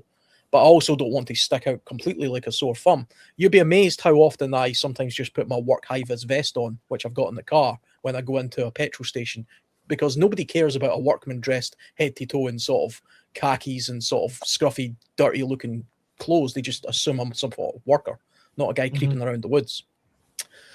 That said, which you are in reality. That's it. You really can draw. I did a trip a few years ago to Switzerland with a friend, and we did a lot of camping in in the Alps. Actually, I mean, and interesting places. And none of us were dressed like soldiers, but we had outdoor clothing on, and everybody else was wearing skiing clothing that we came across, and we could not have stuck out more. It was unbelievable, the looks that we got, and people actually asked us if we were in the army, even though we're just wearing kind of green and blacks and things like that. We stuck out to no end. It didn't matter that we could blend into the woods because most of the time we were going between places. And so a more sensible thing for us to have done would have been to at least take a ski jacket, a red one or something, and just put it on when we were passing through those areas, and then take it off and put it in your bag when you get to the place you want to blend in. That's grey man. You're grey manning your way through the area you want to grey man your way through, and then you can go into commando mode when you get into the woods if that's what you want to do. Yeah. I get that, but I just think within the UK, you can grey man in full camouflage. I've been to my local Sainsbury's in my Kit Pimp MTP jacket, and if anyone's seen it, the pockets are all loaded, so it looks like it's a Stay Puft Marshmallow Man when it's fastened up and stuff like that. And nobody batted an eyelid. Nobody looked at me funny. Even the security didn't look at me. I had enough pockets on that to fill half an aisle of Tesco into it, or Sainsbury's into it. But I bet they did draw. I bet it did draw attention though. People are just too polite. I mean, nobody's going to walk up to you and say, "Why are you wearing that?" I'm very observant. Nobody gave a second glance. I mean, it's Manchester. You're likely to see somebody in there in a pink bra and a blue haircut and a kilt and on an average Wednesday. So I would. Oh, it's a Labour supporter. Yeah, most of them. I mean, it's true. I mean, it does come down to sort of what I am kind of a fan of the grey man concept if it's done correctly. But like you say, you can kind of get away with a lot of stuff. Weirdly enough, right? I'm not plugging it, but I do have a video update of a jacket I like to wear in the outdoors. It's the M65 jacket. For anybody who knows what that is, it's kind of like the old school military jacket. Rambo wore it. I've got a black version of that. Years ago, I did a review of it, and it was very popular. I've had it for 5 years, so I've did an update review about it. But the interesting thing about that jacket is, even though it's the most generic military jacket you can possibly get, known worldwide, see if I put that jacket on with a pair of jeans and some decent boots, I could go to a bar with that, and people just think I'm a sort of retro sort of fashion statement, and they probably think it's worth 500 quid. Because there are people like that who wander around like that, and then you get people like me who just put it on and wander around the woods because it's a nice jacket. It's good for doing that kind of stuff. So there are ways of doing it, but to me that's grey man. I still think that's grey man, if done correctly. Well, I mean, yeah, but I get what you're saying, and I agree to a degree. I've never had an issue wearing camouflage gear. I wear it at the car boot sales. I wear it all the time. So I'm already grey manning anyway. Barry, where do you stand on this? If you went abroad, would you wear camouflage? This is the thing. Camouflage denotes military, and that can be a problem in some places. That's why when I go abroad, I never wear camouflage. It depends where I was going abroad, right? If I was going to like France or something like that, I think I'd treat it exactly the same as the UK. If I was going somewhere where there's likely to be paramilitaries, like if I was going to Tunisia or somewhere like in Africa or something like that, yeah, I'd probably consider not wearing something so thingy. But right now, in the city I'm in the urban environment I'm in, and it's not just this city, it's every city I go to, you see such fashion is not, everyone's not walking around with hats on in suits anymore. Like in the Victorian era, if you wore something different, you'd stand out a mile away. Now you look across a scape of people across the city centre and you'll see every type of fashion going. You'll see a cowboy here. You'll see a frigging unicorn with a tail sticking out of her ass here. You'll see army men here. You need to stay in those bars, mate. Sounds fantastic where you live. Party at Mike's. But it's true. It's true. We've come to an age where there's no such thing. If you were trying to be inconspicuous, you would be the most conspicuous one in certain areas. So, I mean, where do you stand, Barry? You are dressed in grey. Your chair is grey. Dare I say your beard is grey? That is the hair's grey. Yeah, I know. I've linked Alan's jacket, by the way. It's very expensive. It's monochrome Santa. Oh God, I hate you sometimes, Brian. I get it a lot. That's okay. No, I've normally when I'm not at work, I've either got jeans on or I've got combat trousers on. Mm-hmm. They're either your standard green camouflage type trousers, or the urban ones, which are like all the different blues and blacks, etc. Especially if I'm going up the allotment, I'll have a black hoodie on, those bluish combat trousers, pair of boots, and I blend in with everybody that's around me because everybody's in work gear. I mean, military gear is tough gear, and a lot of folk use it for everyday work as well. So, I mean, to be honest, I think whether you're wearing, if you're going to go full on head to toe camouflage, then yeah, you're going to stick out like a sore thumb. But if you've just got a camo jacket on, pair of jeans, boots, or camo trousers with the hoodie on and a bag slung over your shoulder, you just look like your everyday Joe going to or from work. So I've seen loads of people at the car boot sale head to toe in DPM. Trust me, you see them and you're like, you're never getting mistaken for real military. It's just yeah, there is that, so I mean, like folk will maybe give you a cursory glance, but then they'll dismiss it because there's so many people walking around with combats on or camo on, etc., that you're not giving a second glance. If I'm in my jacket, I'm in my green combat pants or my black combat pants with my camouflage jacket, my boonie hat, backpack, the lot. So do you see me then as making myself a target? Or would you think that more people would avoid somebody looking like that, thinking they might know how to handle themselves? So it's a swings and roundabouts, right? Yeah, definitely swings and roundabouts. I think as well, it depends upon who's doing the observing as well. I mean, if it's a woman dragging her kids down the street, etc., and she has a look over and you look like you can handle yourself, etc., then she's probably going to give you a cursory glance and move swiftly on. If it's a group of lads and they're looking at you and you look like you might have something on you, regardless of whether you're in combats or civilian clothes at all, they're going to give you more than just a second glance, so. Yeah. So if you've got your unicorn outfit on and your tail hanging out your arsehole, you're still getting robbed, mate. That's the consensus. That's just you, Brian. It'd be some size of unicorn. Oh, Bob's walking around this street dressed like a Japanese geisha girl. Again, Bob. Again. Bob. Oh, You ever see the Family Guy episode where they go to the cut scene of the episode of Band of Brothers, and it's all the army guys, and then right at the end it's Peter dressed as a clown. He's like, "You guys are idiots. They're going to be looking for army guys," and he's just head to toe as a clown. yes, yes, I've seen that. We're overcomplicating something that's essentially common sense. Everybody's security situation and how they deal with it is going to be unique to them and their surroundings. And it should be an approach to a degree of common sense, because common sense would dictate in a city centre, walking about with gold and dripping with jewellery, even in peacetime or the best of times, is not a good idea. Whereas if you're more country living, out in the sticks, your security situation will be entirely different. It could be speculative theft or whatever, but your risks will not be the same as their risks, but you'll have risks just the same. It's just how you approach it in a common sense way. If you're out in the country, your common sense way of approaching it would be your gold is your kit, your tractor, your plough, your Gucci farm equipment.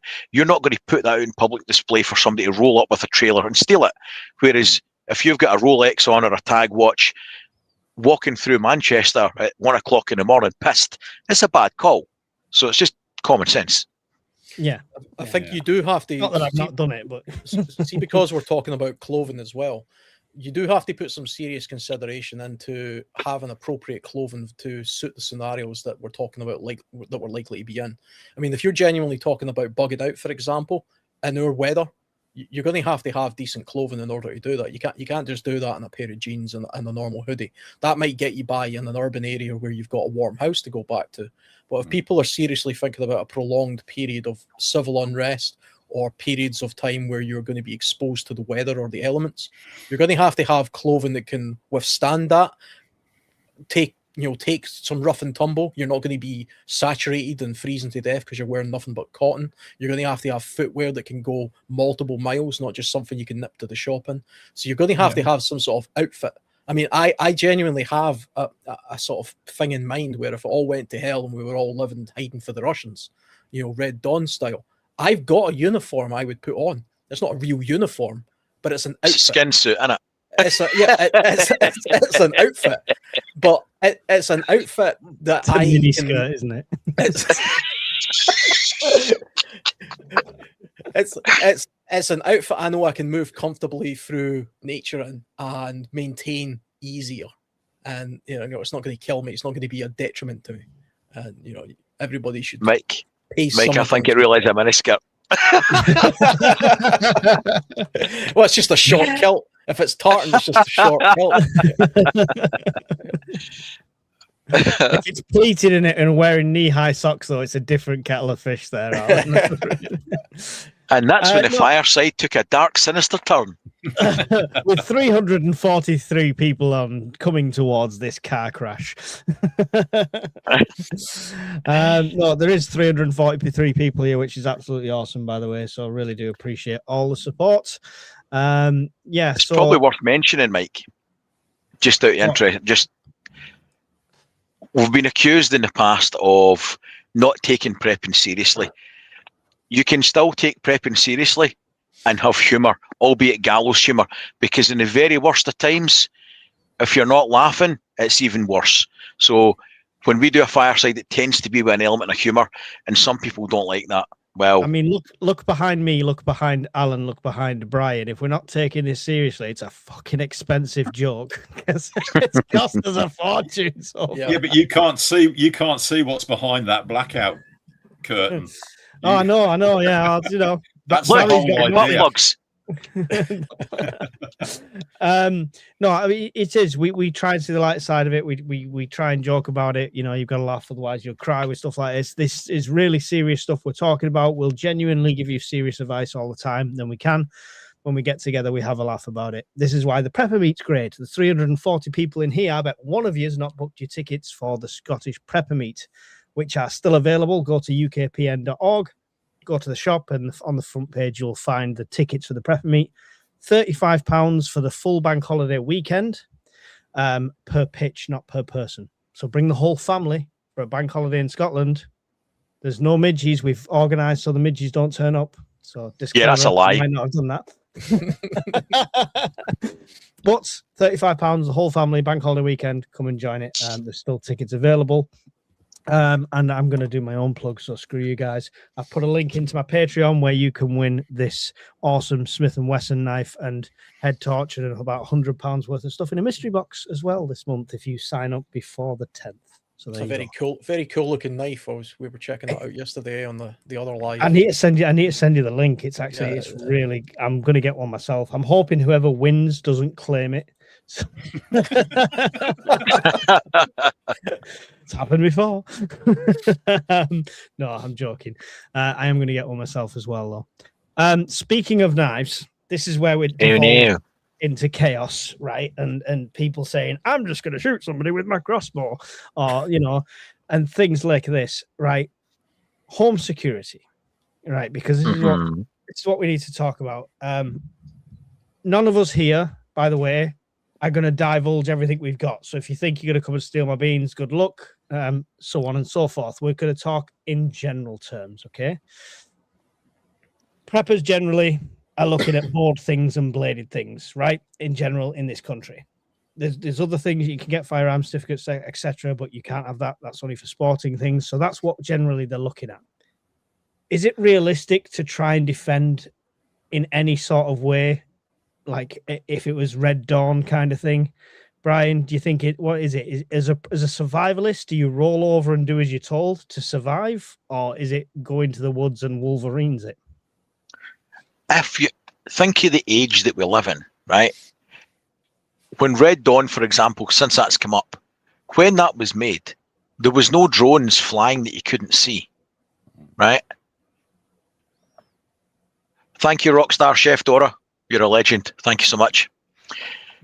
In the world that we live in now, if you're talking about a scenario that there's hostile troops in the UK or in Scotland or where we live, right, in your local area, there'll be drones in the sky that you can't see. There'll be thermal cameras that you don't know can see your body heat. You would have to assume that every medium of communication you've got is monitored. You would have to assume that you can be seen at all times. Because the time that you guess that wrong, you could be smoking in the ground as you hear a little buzzing thing coming towards you. That is the world we live in now. And we've got a very clustered island with a lot of population centres. And if you think that you're going to go out into the woods and you'll be safe there, they can still find you. There's hundreds of thousands of dead bodies in Ukraine at the moment to prove that. And yes, you can get thermal cloaks to hang with you, to guard your signature, etc. That's good. I hope you don't roll over in your sleep then. Yeah. So you're faced with a lot of unpalatable choices. If you're intending to fight for your country, can I suggest you've already lost that battle if you've got foreign troops in the UK? So you're faced with the choice of an organised militia and the fact that some of you are going to die, or you live to fight another day and hope they bugger off. And in the scenario that you're purporting there, I'd choose to live and fight another day. Okay. So I can cross you off my Wolverines list. I'm too fat to run away from the drone. I would just go bang. There'd be 19 stone of chub and blood all over the place with little blades sticking out of me. Funnily enough, if you want to join Brian's OnlyFans channel, it's called 19 Stone of Chub. So there you go. I do things, baby. I do things for cash. Things you ain't gonna like. You ain't gonna like it. None. Barry, are you joining my Wolverines? Oh, tough Get your call. plate carriers on. Come on, we didn't get them for no reason. I mean, to a certain degree, yes, I'm obviously going to defend what I've got and where I am to a point. But then if it's a case of bugging out and then going Wolverine, quite possibly, yes. Okay, cool. There you go. I'm going to leave it at that because I don't want to say nothing else. Brian's the first target. He's a sympathizer. Just throwing a well-equipped. Brian's quietly sympathiser. confident he'll be fine.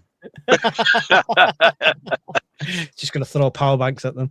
Alan, are you joining my Wolverines? Are you rolling over? Are you learning Russian? I think, if we're genuinely at a point where we're being occupied in this country, I think absolutely we become some sort of partisans. We become some sort of resistance. I think that's our duty just to do that. Just Yes, Alan. not just as proud people of this island, because it's always been the case, and the very few times that this island has been invaded by foreign forces, there has always been a resistance, not always successful. The Romans kicked a lot of arse, and so did the Vikings, but there was resistance to it, and I think there would be now. I think even when the Germans, if they were to ever get across, there would have been partisans sort of doing their best to undermine the enemy where they can. You've seen it in occupied France. Yeah. France was pretty much entirely occupied by Germany, and people couldn't really do anything. But there was people blowing up railways. There was people making it difficult. There was people spying. There was people doing things, and that's the kind of resistance I imagine we would employ.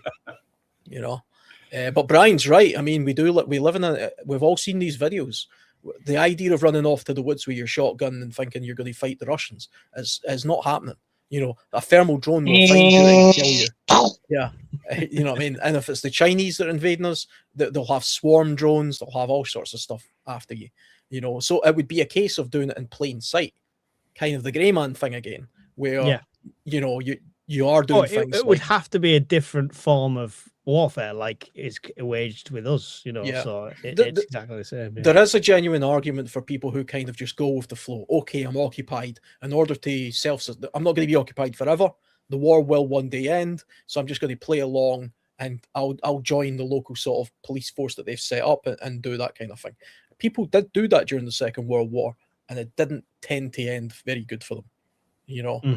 Because people have long memories of the people who turned on their own people, or worse, in a lot of Jewish communities, they kind of just passively just didn't do anything, and a lot of them didn't fight back, and we've seen literally a Holocaust took place. I do have to say though, lots of them did fight back. It's often a criticism people say is, why didn't they fight back? Many of them did. There was an entire partisan movement of people. They made that film about it, Defiant. That whole thing, that was real. That was all true. Great Lots film. of that thing happened in Poland and Belarus and places like that. I've actually visited that place. It's an incredible place. And that's an incredible example of wilderness survival in the real world. Granted, didn't have thermal drones and stuff like that, but even with thermal drones, I think you could probably still hide to some extent in those kind of places. Not so much in the UK. But, that's a long way of me saying, hell yes, I would try and fight as much as I could, where appropriate, Yeah. Taylor T, this is where you're completely wrong, you see, because that 50 kids is my biological drone swarm that I'll send right back at them, right?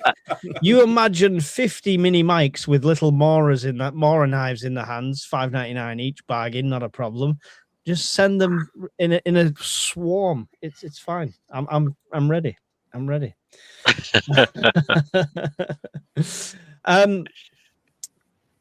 Security is not just occupied forces. Security is obviously we have food, we provide for our families.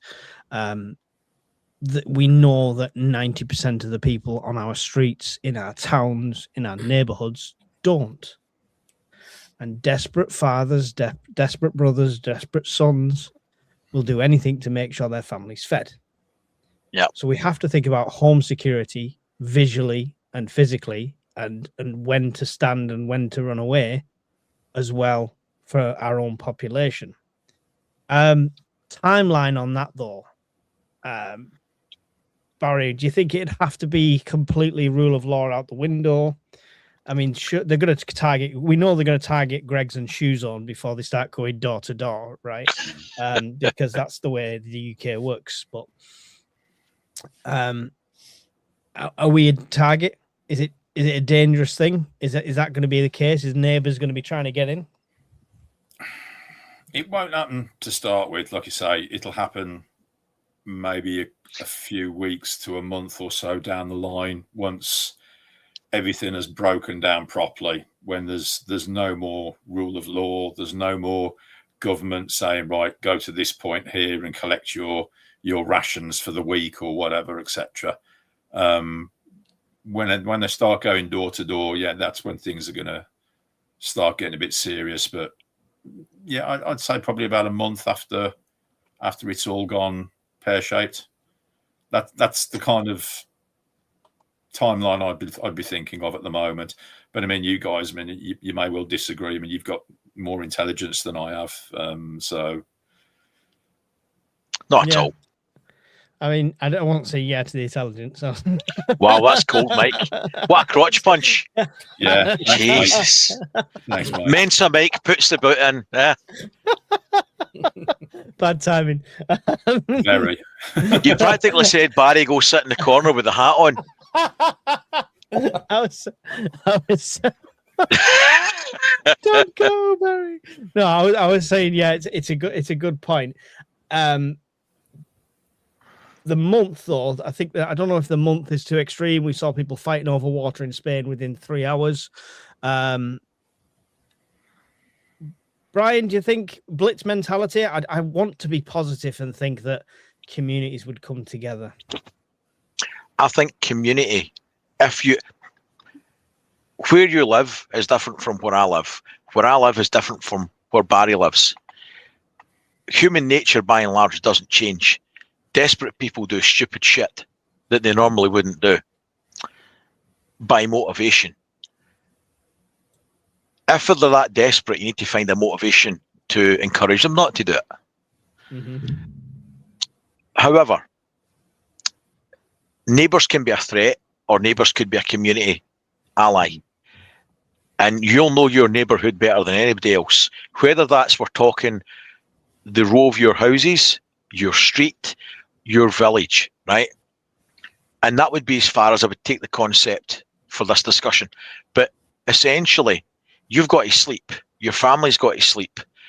You don't have all the skills. You don't have all the things. Even if they've not got a lot of food next door, they have got 2 arms and 2 legs, hopefully, and that has got value all of its own. You could, for talking's sake, use your power bank with your solar panels and charge their radio for them, or something else. You could trade what you've got, maybe a couple of ration bars, for they go and chop you some logs, get you some firewood, walk down and get some buckets of water. You can't be an island. Mm-hmm. No matter how good your security situation is, numbers really does matter. And I'm happy to stick with the premise of 90 and 90.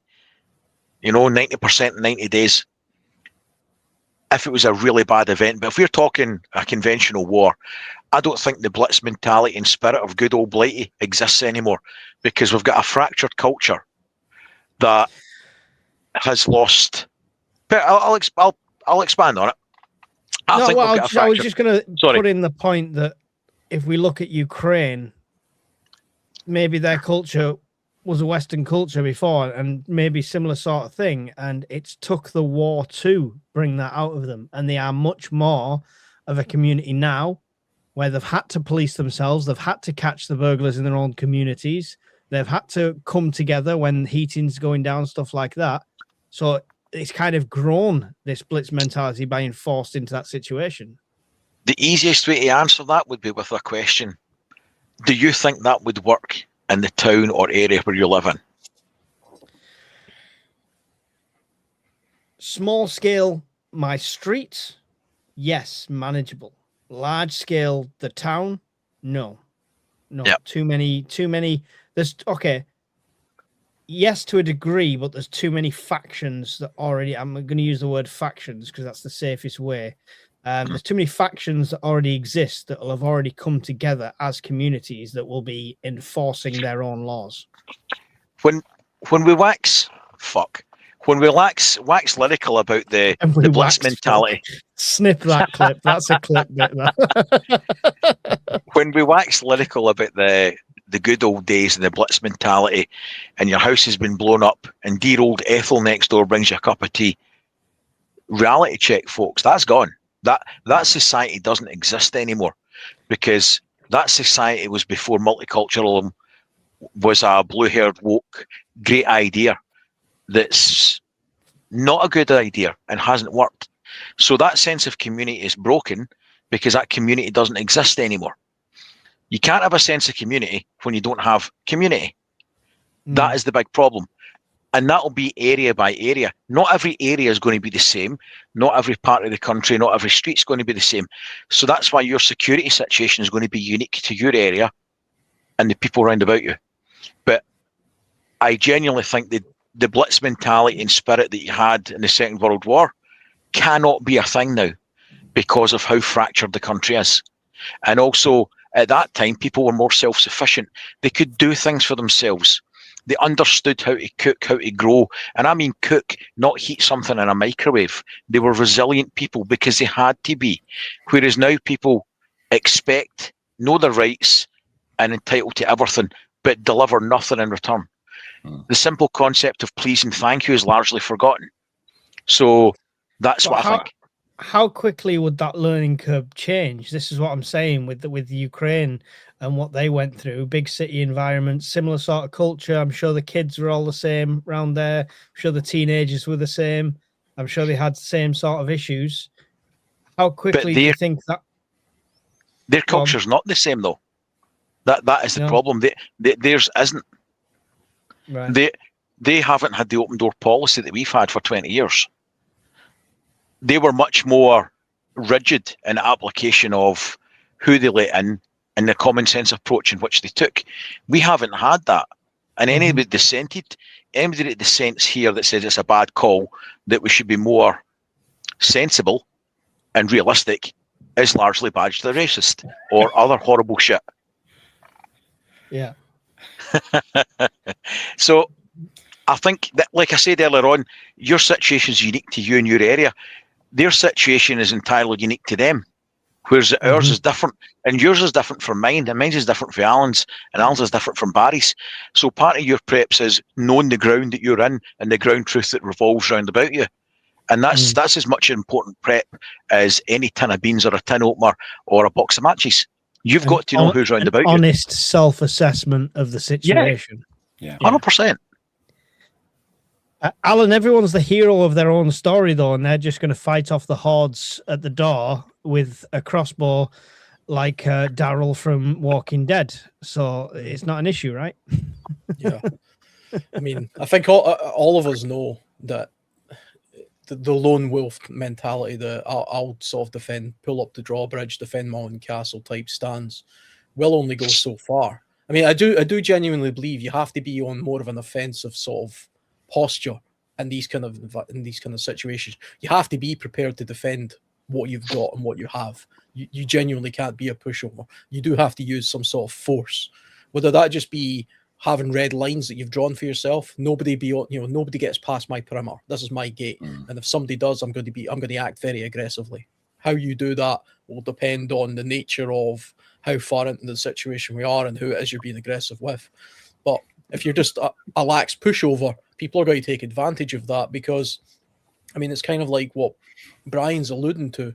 We do live in a culture where, people will take advantage of stuff. There will be gang mentalities. There will be mob mentalities. People will group together. It doesn't matter who they are. Like-minded people will group together. Youths, young fighting age men of all nationalities will group together and form gangs. Young rapscallions. We've got a romanticized notion of how the Blitz was. There were still black markets in the Blitz. There were still gangs running around in the Blitz. There was still theft going on, but there was a very harsh approach to criminality back in those days, because it was seen that anybody taking advantage of things like that were the lowest of the low. I'm kind of glass half full. I kind of do think Britain probably still has got some of the Blitz mentality, and all of the wokery and all of the softness that we've got now from decades of peace would eventually, the hard reality of our situation would push that away, I think. and the real spirit of this nation would come back, I think. I mean, we talk about Ukraine and how they've kind of grouped together. Yeah, they're kind of getting their act together. They come from a Soviet bloc in Eastern Europe, so they are a bit more hardened, but they're also pulling men off the street, forcing them into a van and throwing them on the front line. You know, so it's not entirely cuddly there. I think That is the understatement of the evening I've heard. That's brilliant. I love that. It's not all cuddly there. Oh, brilliant. I mean, you've got to be sensible about it. 3 weeks into an emergency, if somebody pulls a knife on me for a bag of flour down at Tesco, they can have the bag of flour. You know what I mean? But if somebody starts coming to my door with the same knife, that they're going to get some pushback. They're going to have a bad time. They're going to get some pushback. I'm not just going to stand idly by. And if I'm able to sort of group my street together, like we've talked about before, Yes, where we have community sort of based, neighborhood watches and things like that, because everybody will ultimately have the same goals in mind. They want to protect their home. They want to protect their family. I'm pretty sure the guy across the road from me, even though I don't know him, I know he's a guy. I know he's got a wife. I know he's got some kids. I kind of know what his priorities are. So the same as mine. So I'm just going to go over there and I'm going to say, well, between the two of us, let's make sure nobody gets past this bit of the road. The guy down the street will do the same thing, and that's kind of how it'll go, I think. It's a bit harder, like you, Mike, if you're in a big city. I'm not in a big city, but big cities have got lots of communities, but it might just be a case of fragmented areas. Cities are really just lots of little villages all stuck together, and it might be the case that each one of those little villages does their own thing to safeguard themselves. You win the village people.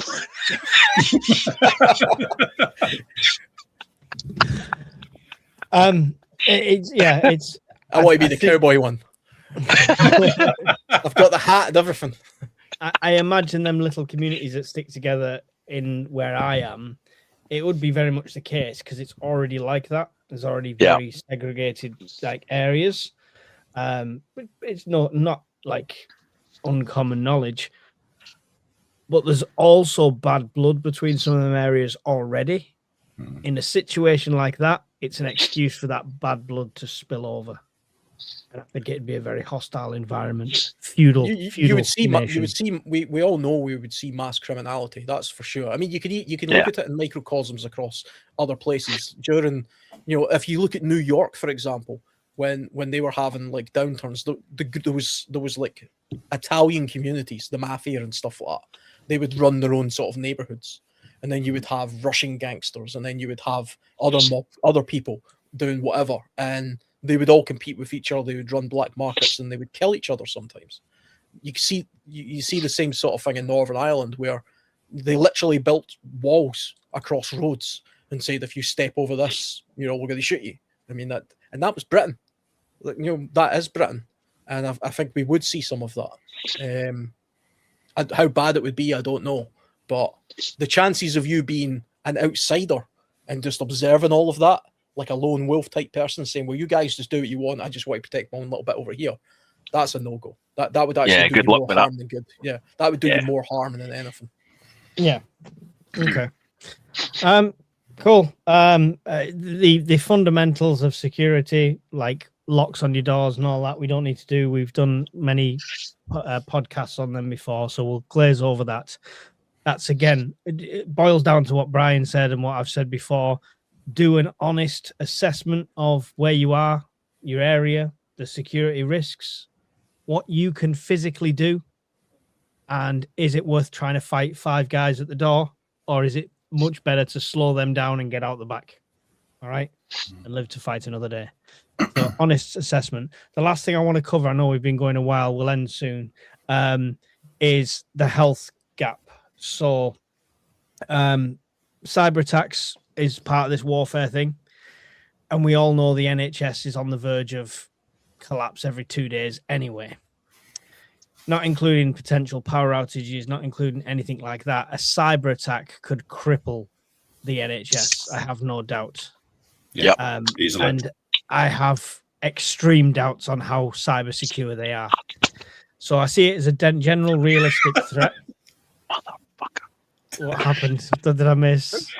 You missed about this size. Jesus the old man Christ. dribbled. Seasoned Bartholomew, seasoned. Yeah. I'll have to catch it on the replay. Somebody make it into a GIF. Yeah, it'll take you 2 minutes. Brian dribbling.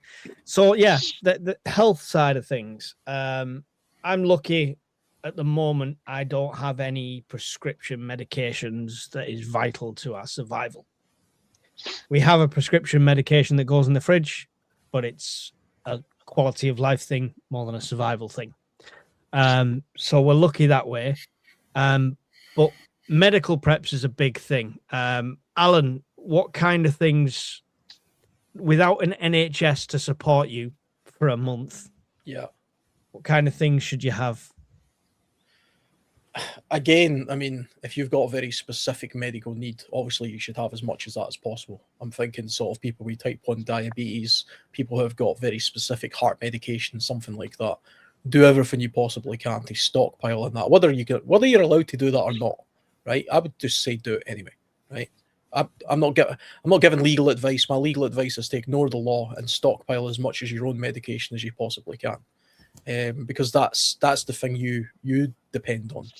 Mhm. You also have to be careful though if we're in a situation where we have a failed healthcare system about your own personal safety.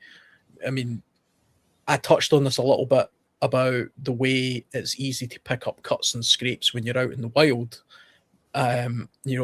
It's far easier to do that because it's an unusual environment. If you're not used to going into the woods, for example, the chances of you tripping literally over yourself and twisting your ankle or scratching yourself and then that becoming an infected cut are far, far more likely. And if you don't have a medical system there to give you antibiotics, for example, for a simple cut that you've picked up, you could be in a lot of trouble. So you do have to be more careful.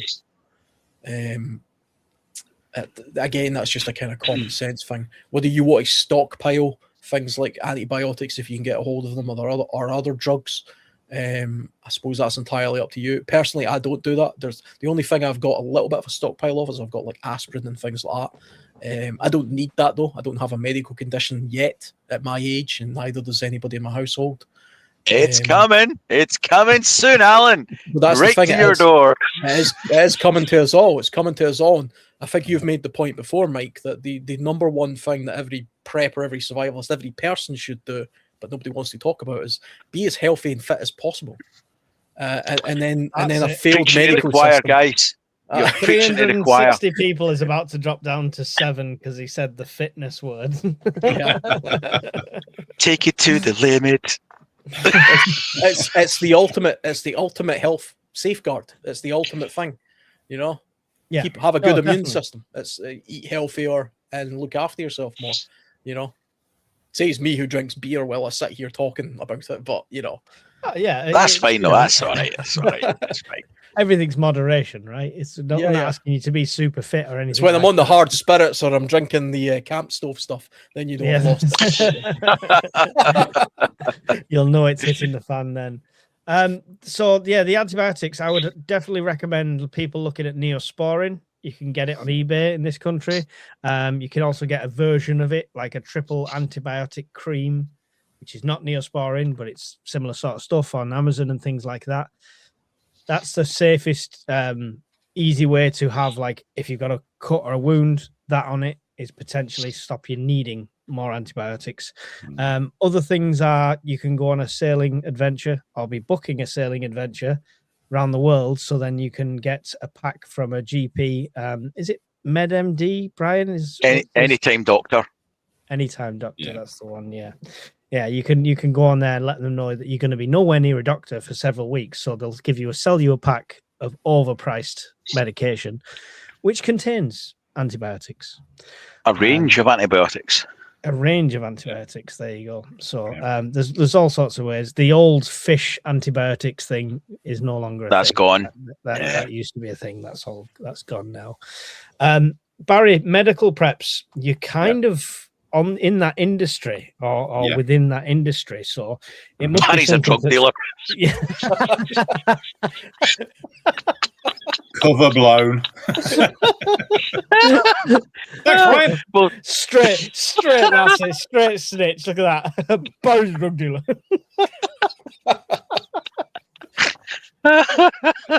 you just see your doors getting blown off in a minute. Oh dear. Oh, at least something's Yeah. getting blown off in his house. Sorry, Carrie. Go ahead, Barry. You're taking abuse all over the place today. So sorry. Karma's killing Brian. We're all right. Yeah, I mean, like your basic first aid kits, have as many of them as you can cheerfully get. And then, as you say, you've got your antibiotics, as both you've mentioned, Mike and Brian's mentioned. Prescription meds, yeah, obviously, the stuff you're going to get from the doctors, etc. You're only going to be able to get a limited supply that way. But I mean, make sure you've got plenty of your consumables like bandages, plasters, safety pins, anything like that. You haven't got to go full on medical, army medical grade stuff, because some of it can be expensive, some of it can be difficult to get hold of. But so long as you've got a fairly decent first aid kit and the knowledge to use everything contained in that first aid kit, you should be okay. If you've got the time and you can get access to, go and do a first aid course somewhere. St. John's do them for free. Most work environments will do them as well. Just so if you've got some basic first aid knowledge, that could mean all the difference between getting yourself a really nasty infection and, just putting some ouchie cream on it and getting on with the job. Yeah. Excellent. Brian, I mean, I've seen the movies. I just open a cartridge, pour the black powder on the wound, set fire to it, snarl, and then carry on killing the bad guys, right? That's all I need to know medical knowledge-wise. Having camped in your vicinity, that's probably worthwhile you knowing how to do that, to be honest. You're going to have to add fire suppressants.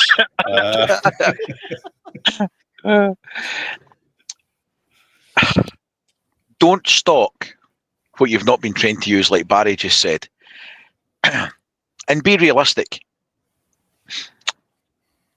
If you're saving somebody's life and shit hits the fan and you've nowhere to send them to, right?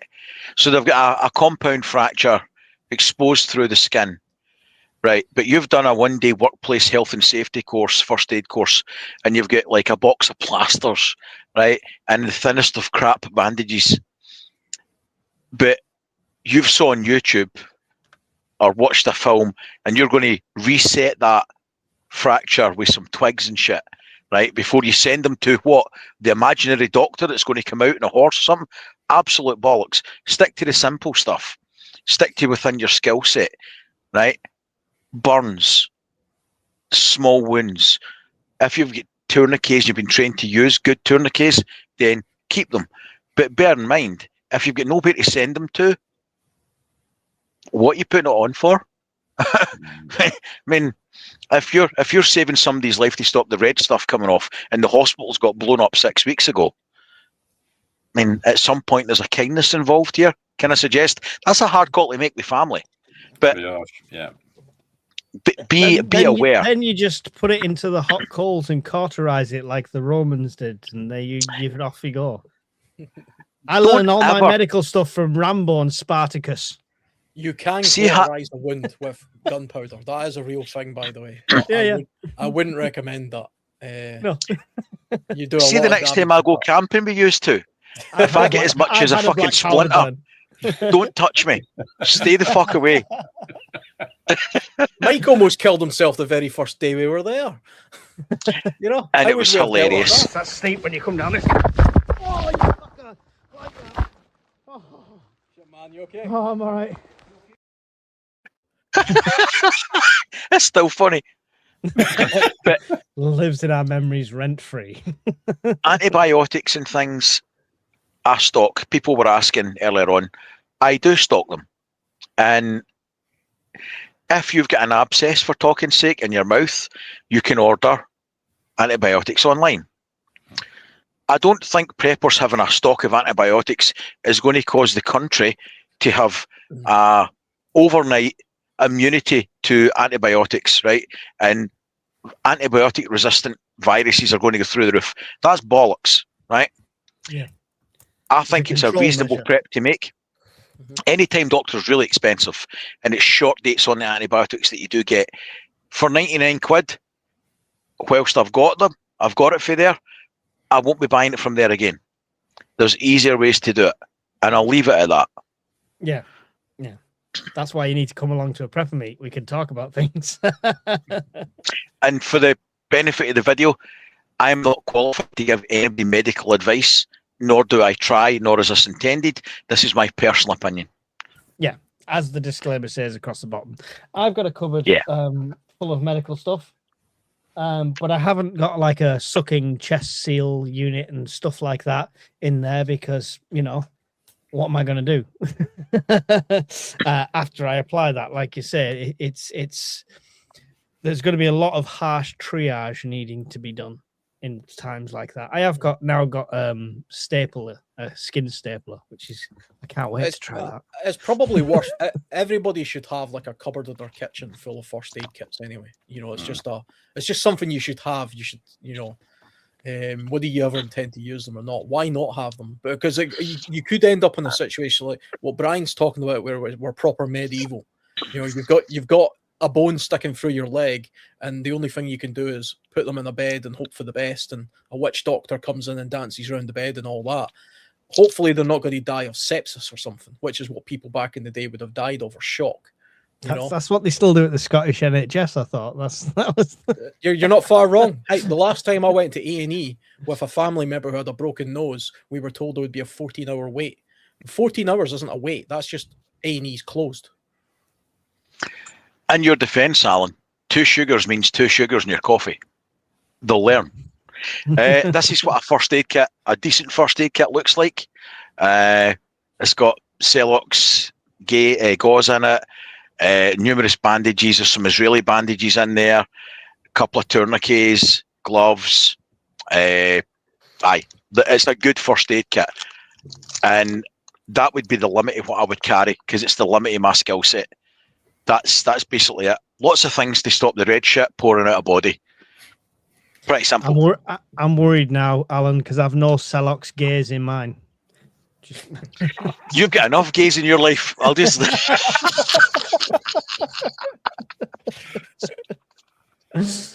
And now people think Brian's homophobic. Great.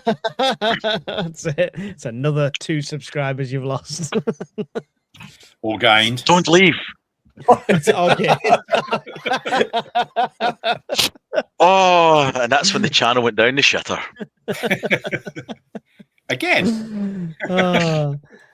Super glue on small cuts isn't a good idea. Medical grade super glue isn't the same as shop stuff. Yeah, but in a pinch, I don't mind gluing or stapling any of my friends up. Not a problem.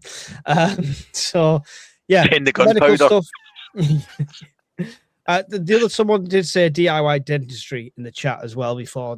Please don't overlook that. I always advertise not mine, but the plastic Credent type balls that you can mold teeth with. They're absolutely great, and yeah, nobody wants toothache in the apocalypse. So think about dentistry as well. And I think we mentioned the other day, Alan, on shadows. With things deteriorate, not just your health, your eyes. So you can go to pound shops and you can get +4, +3.5, +3, +2.5, all these different glasses that you might not need right now. Yeah. But for the sake of a couple of quid in a cupboard, you've got eyesight when it all goes wrong. I mean, it's one of those things where, I mean, my eyesight's getting a bit crappy as I get older. But if you're somebody who's got prescription glasses and you only have 1 pair or maybe 2 pairs at a push because you've got designer ones and they're expensive, you might want to think about getting 5 or 6 really cheap prescription pairs of glasses as well, because, you know, Lord of the Flies, if you lose that pair of glasses and you're literally blind, that's a massive disadvantage you've just put yourself at. Doesn't matter how many preps you've got if you can't bloody see anything, you know. you know, Yeah. for the sake of stockpiling a couple of cheap. You can buy glasses online with a prescription for £6. You know, Wow. There you go. yeah, you just put in your when you get your eye test, you get the prescription. They have to give it to you, and then you put the there's sites online. You just get cheap glasses, £6. You don't need to pay 150 quid or whatever. I refuse to wear mines. I need these sites. I need not for me, but the missus has prescriptions. So Yeah. right. I think we need to wrap up. I have got one last question, which is relevant to all of this, which I want to pose to all of you and hopefully get some sources out there for people. When the internet is flooded with conflicting reports about the enemy, the front line, who's attacking who, what's going on, and mainstream media is obviously always to be trusted. What media sources do you use to keep an eye on, and what do you trust enough to make that decision whether to stay put or to flee? So, Alan. I don't trust any mainstream media enough to a point where I'm going to sort of advertise them as yes, go to this website or go to this news organization and take everything they say to heart. From a local point of view, you know, I'm going to pay attention to local emergencies, you know, whether that be a weather event or impending doom of some description. If we're being fed that information, we could probably ascertain where the source is coming from. If the BBC are saying it, as much as I dislike them, and Sky News, there's probably some truth in it. So, I mean, I wouldn't ignore it. If the BBC suddenly flashed up right now, we're about to, you know, a tidal wave is on the way, I wouldn't ignore them thinking, yeah, whatever, BBC, try to get tax money out of me. I would take that as possible. Any excuse for the TV license. Yeah, I'm not falling for that. I'm not looking at your iPlayer just to find out that. But I mean, I get my information from different sources just generally. I think I've said before, I've got about 6 different sources, and every single one of them is biased. Every single one of them. But between the 6 of them, I can kind of ascertain a little bit what that side is genuinely thinking, and then piece things together that way. I mean, I follow a lot of American politics, so I'll listen to Daily Wire, you know, Ben Shapiro, who's very right-wing and obviously very much on Trump's side, but at least I get to know what their side of the world is thinking, as opposed to what CNN is talking about, because, you know, they hate Trump type thing. So, but I'll listen to a little bit of both, and I can see that. I'll look at ground news, because that gives me a rundown of all the different headlines of what's going on, and it also tells me whether it's left or right or centre, because that makes a difference. We live in a world where it's, you know, if you're left wing, you're right wing, you have a world view, and you have a very particular opinion. Unfortunately, the media is either left or right. There is no genuine, completely impartial news. That's never been the case, and it's taken me years to get to this point in life where I really see it for what it is. It's very, very biased to one direction. Mostly left. For some reason, it is mostly left. And the right-wing media outlets, both in the UK and the US, are usually a little bit crazy. You know, they're not giving good information. The left, at least, are smarter about it. But you just have to know what's left, what's right, what's likely to be wrong, what's not likely to be wrong, and then group it all together and make your own view from that. That's how I do it anyway. Yeah.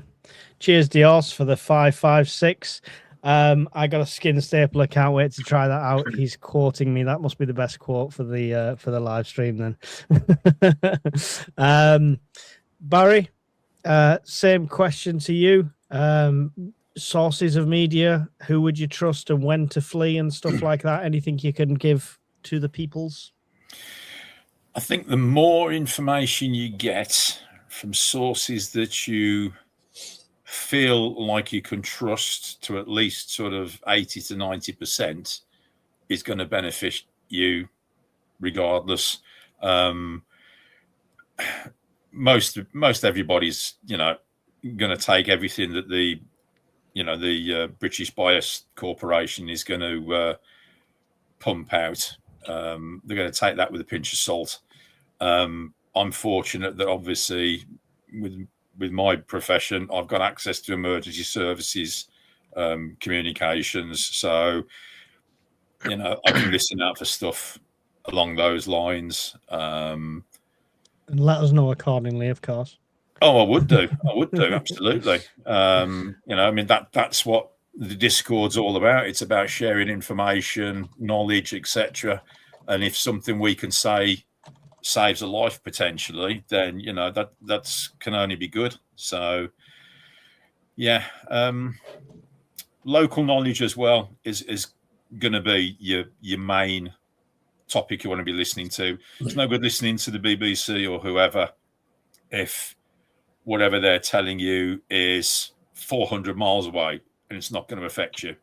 You need to be listening to local sources you can trust, and you need to back up that information by getting it from 3 or 4 different sources. If you're getting the same information from 3 or 4 sources, chances are it's worth listening to. Excellent. So yeah, similar sort of thoughts there, Brian. More or less what the guys have said. You can't trust any one news source over anybody else because, as Alan rightly pointed out, they've all got their biases and their own spin. Because don't forget, it's a business. They're not supplying you with news because they're nice people or they want to provide a valuable service. They're doing it because they're being paid. And he who sends the checks calls the shots. So there'll always be an element of spin on it and an element of bias. Independent media is absolute bollocks. It doesn't exist. It can't exist. Not when there's money involved. So it's nonsense. So you've got to canvass all the news that you're aware of and make a judgment call on the ring of truth. If they're all reporting the same thing, then there's a good chance of being likely. But then again, call me cynical. There's always a lot of bollocks in the news these days as well. So radio, not just media on the internet, radio, Discord, if it's still up and running at that time, people will have Starlink up and running. There's Meshcore will be up and running. Word of mouth, right? We've got people all over the country. If somebody on Discord's telling you and sending pictures on Discord that they've got bombs and parachutes dropping out the sky, then I'm going to believe that. If the BBC tell me it, then I'd probably want to see the parachute. Yeah, want to see the canopies open first. There's literally hundreds and hundreds of posts on Facebook right now of completely fake news of things like American aircraft carrier sunk by Iran. I seen that one earlier on, and just stupid stuff. But people realize very quickly as well, because I saw a magic carpet chasing an American jet with a machine gun mounted on it. Yeah, but it's another danger. Sounds legit. It's another danger we all have now is AI slop, and AI slop in the news is a real phenomenon, and we just have to kind of wade our way through it, unfortunately. No is the answer. Yeah, correct. No, that's excellent.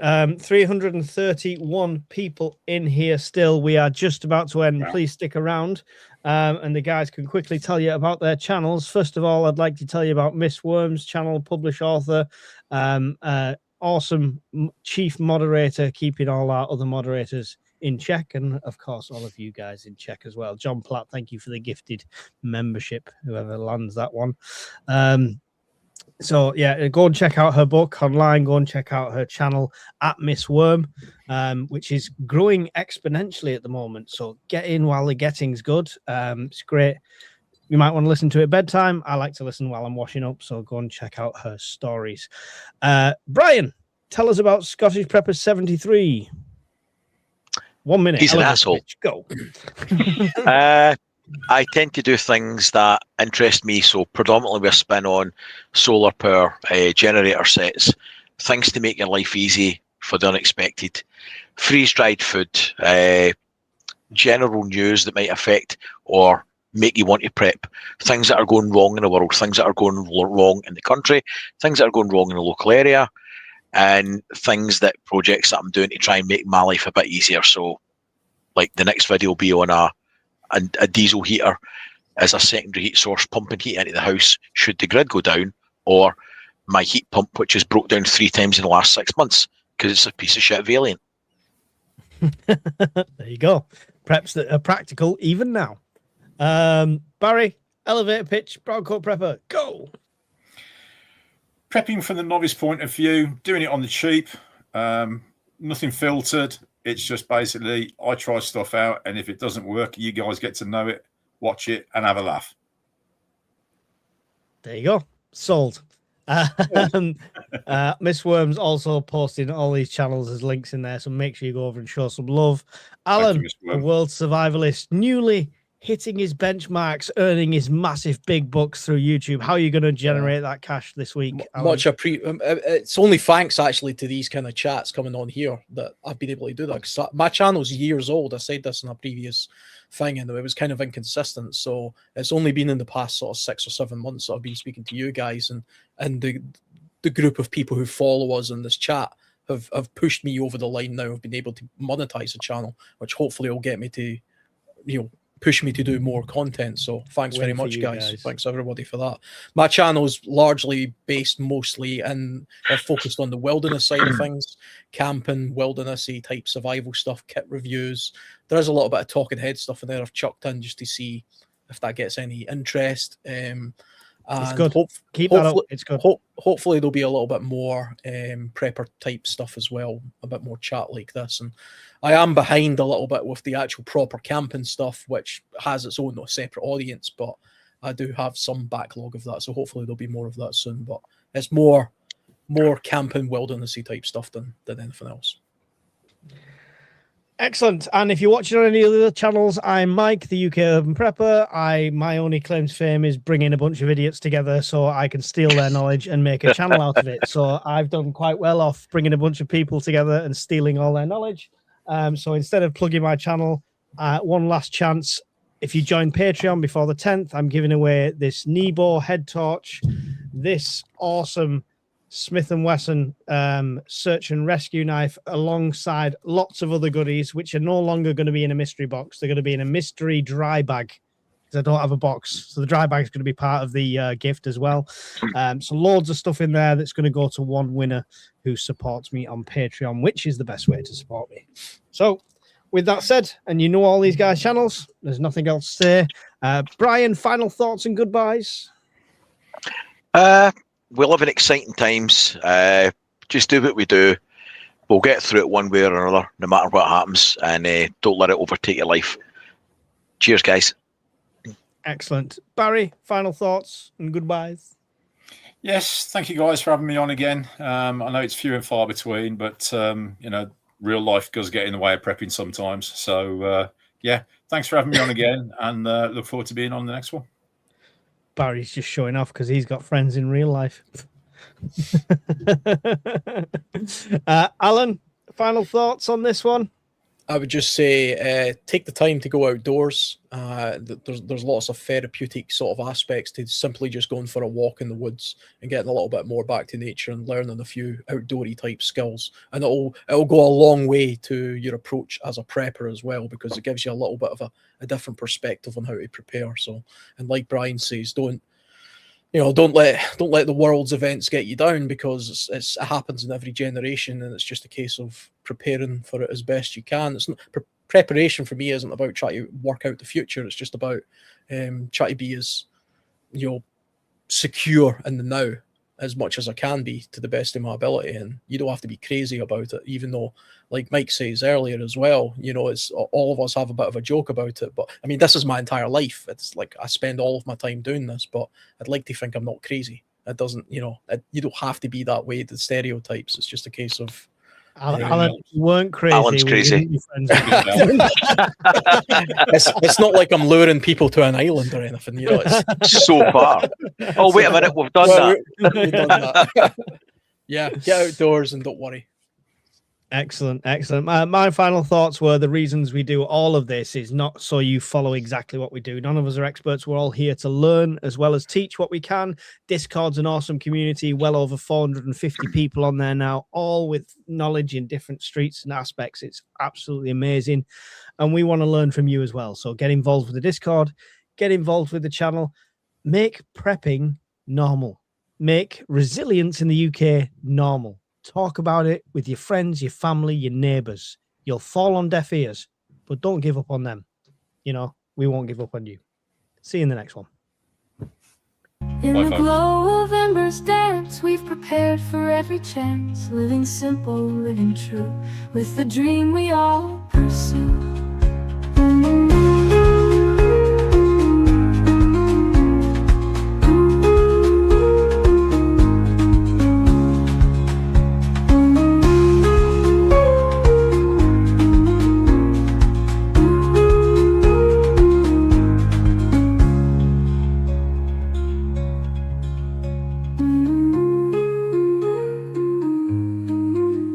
In the glow of embers dance, we've prepared for every chance, living simple, living true, with the dream we all pursue.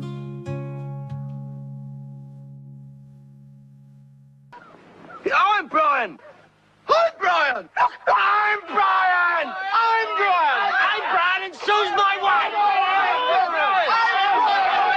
Right, take him away and release him. No, I'm only joking. I'm not really Brian.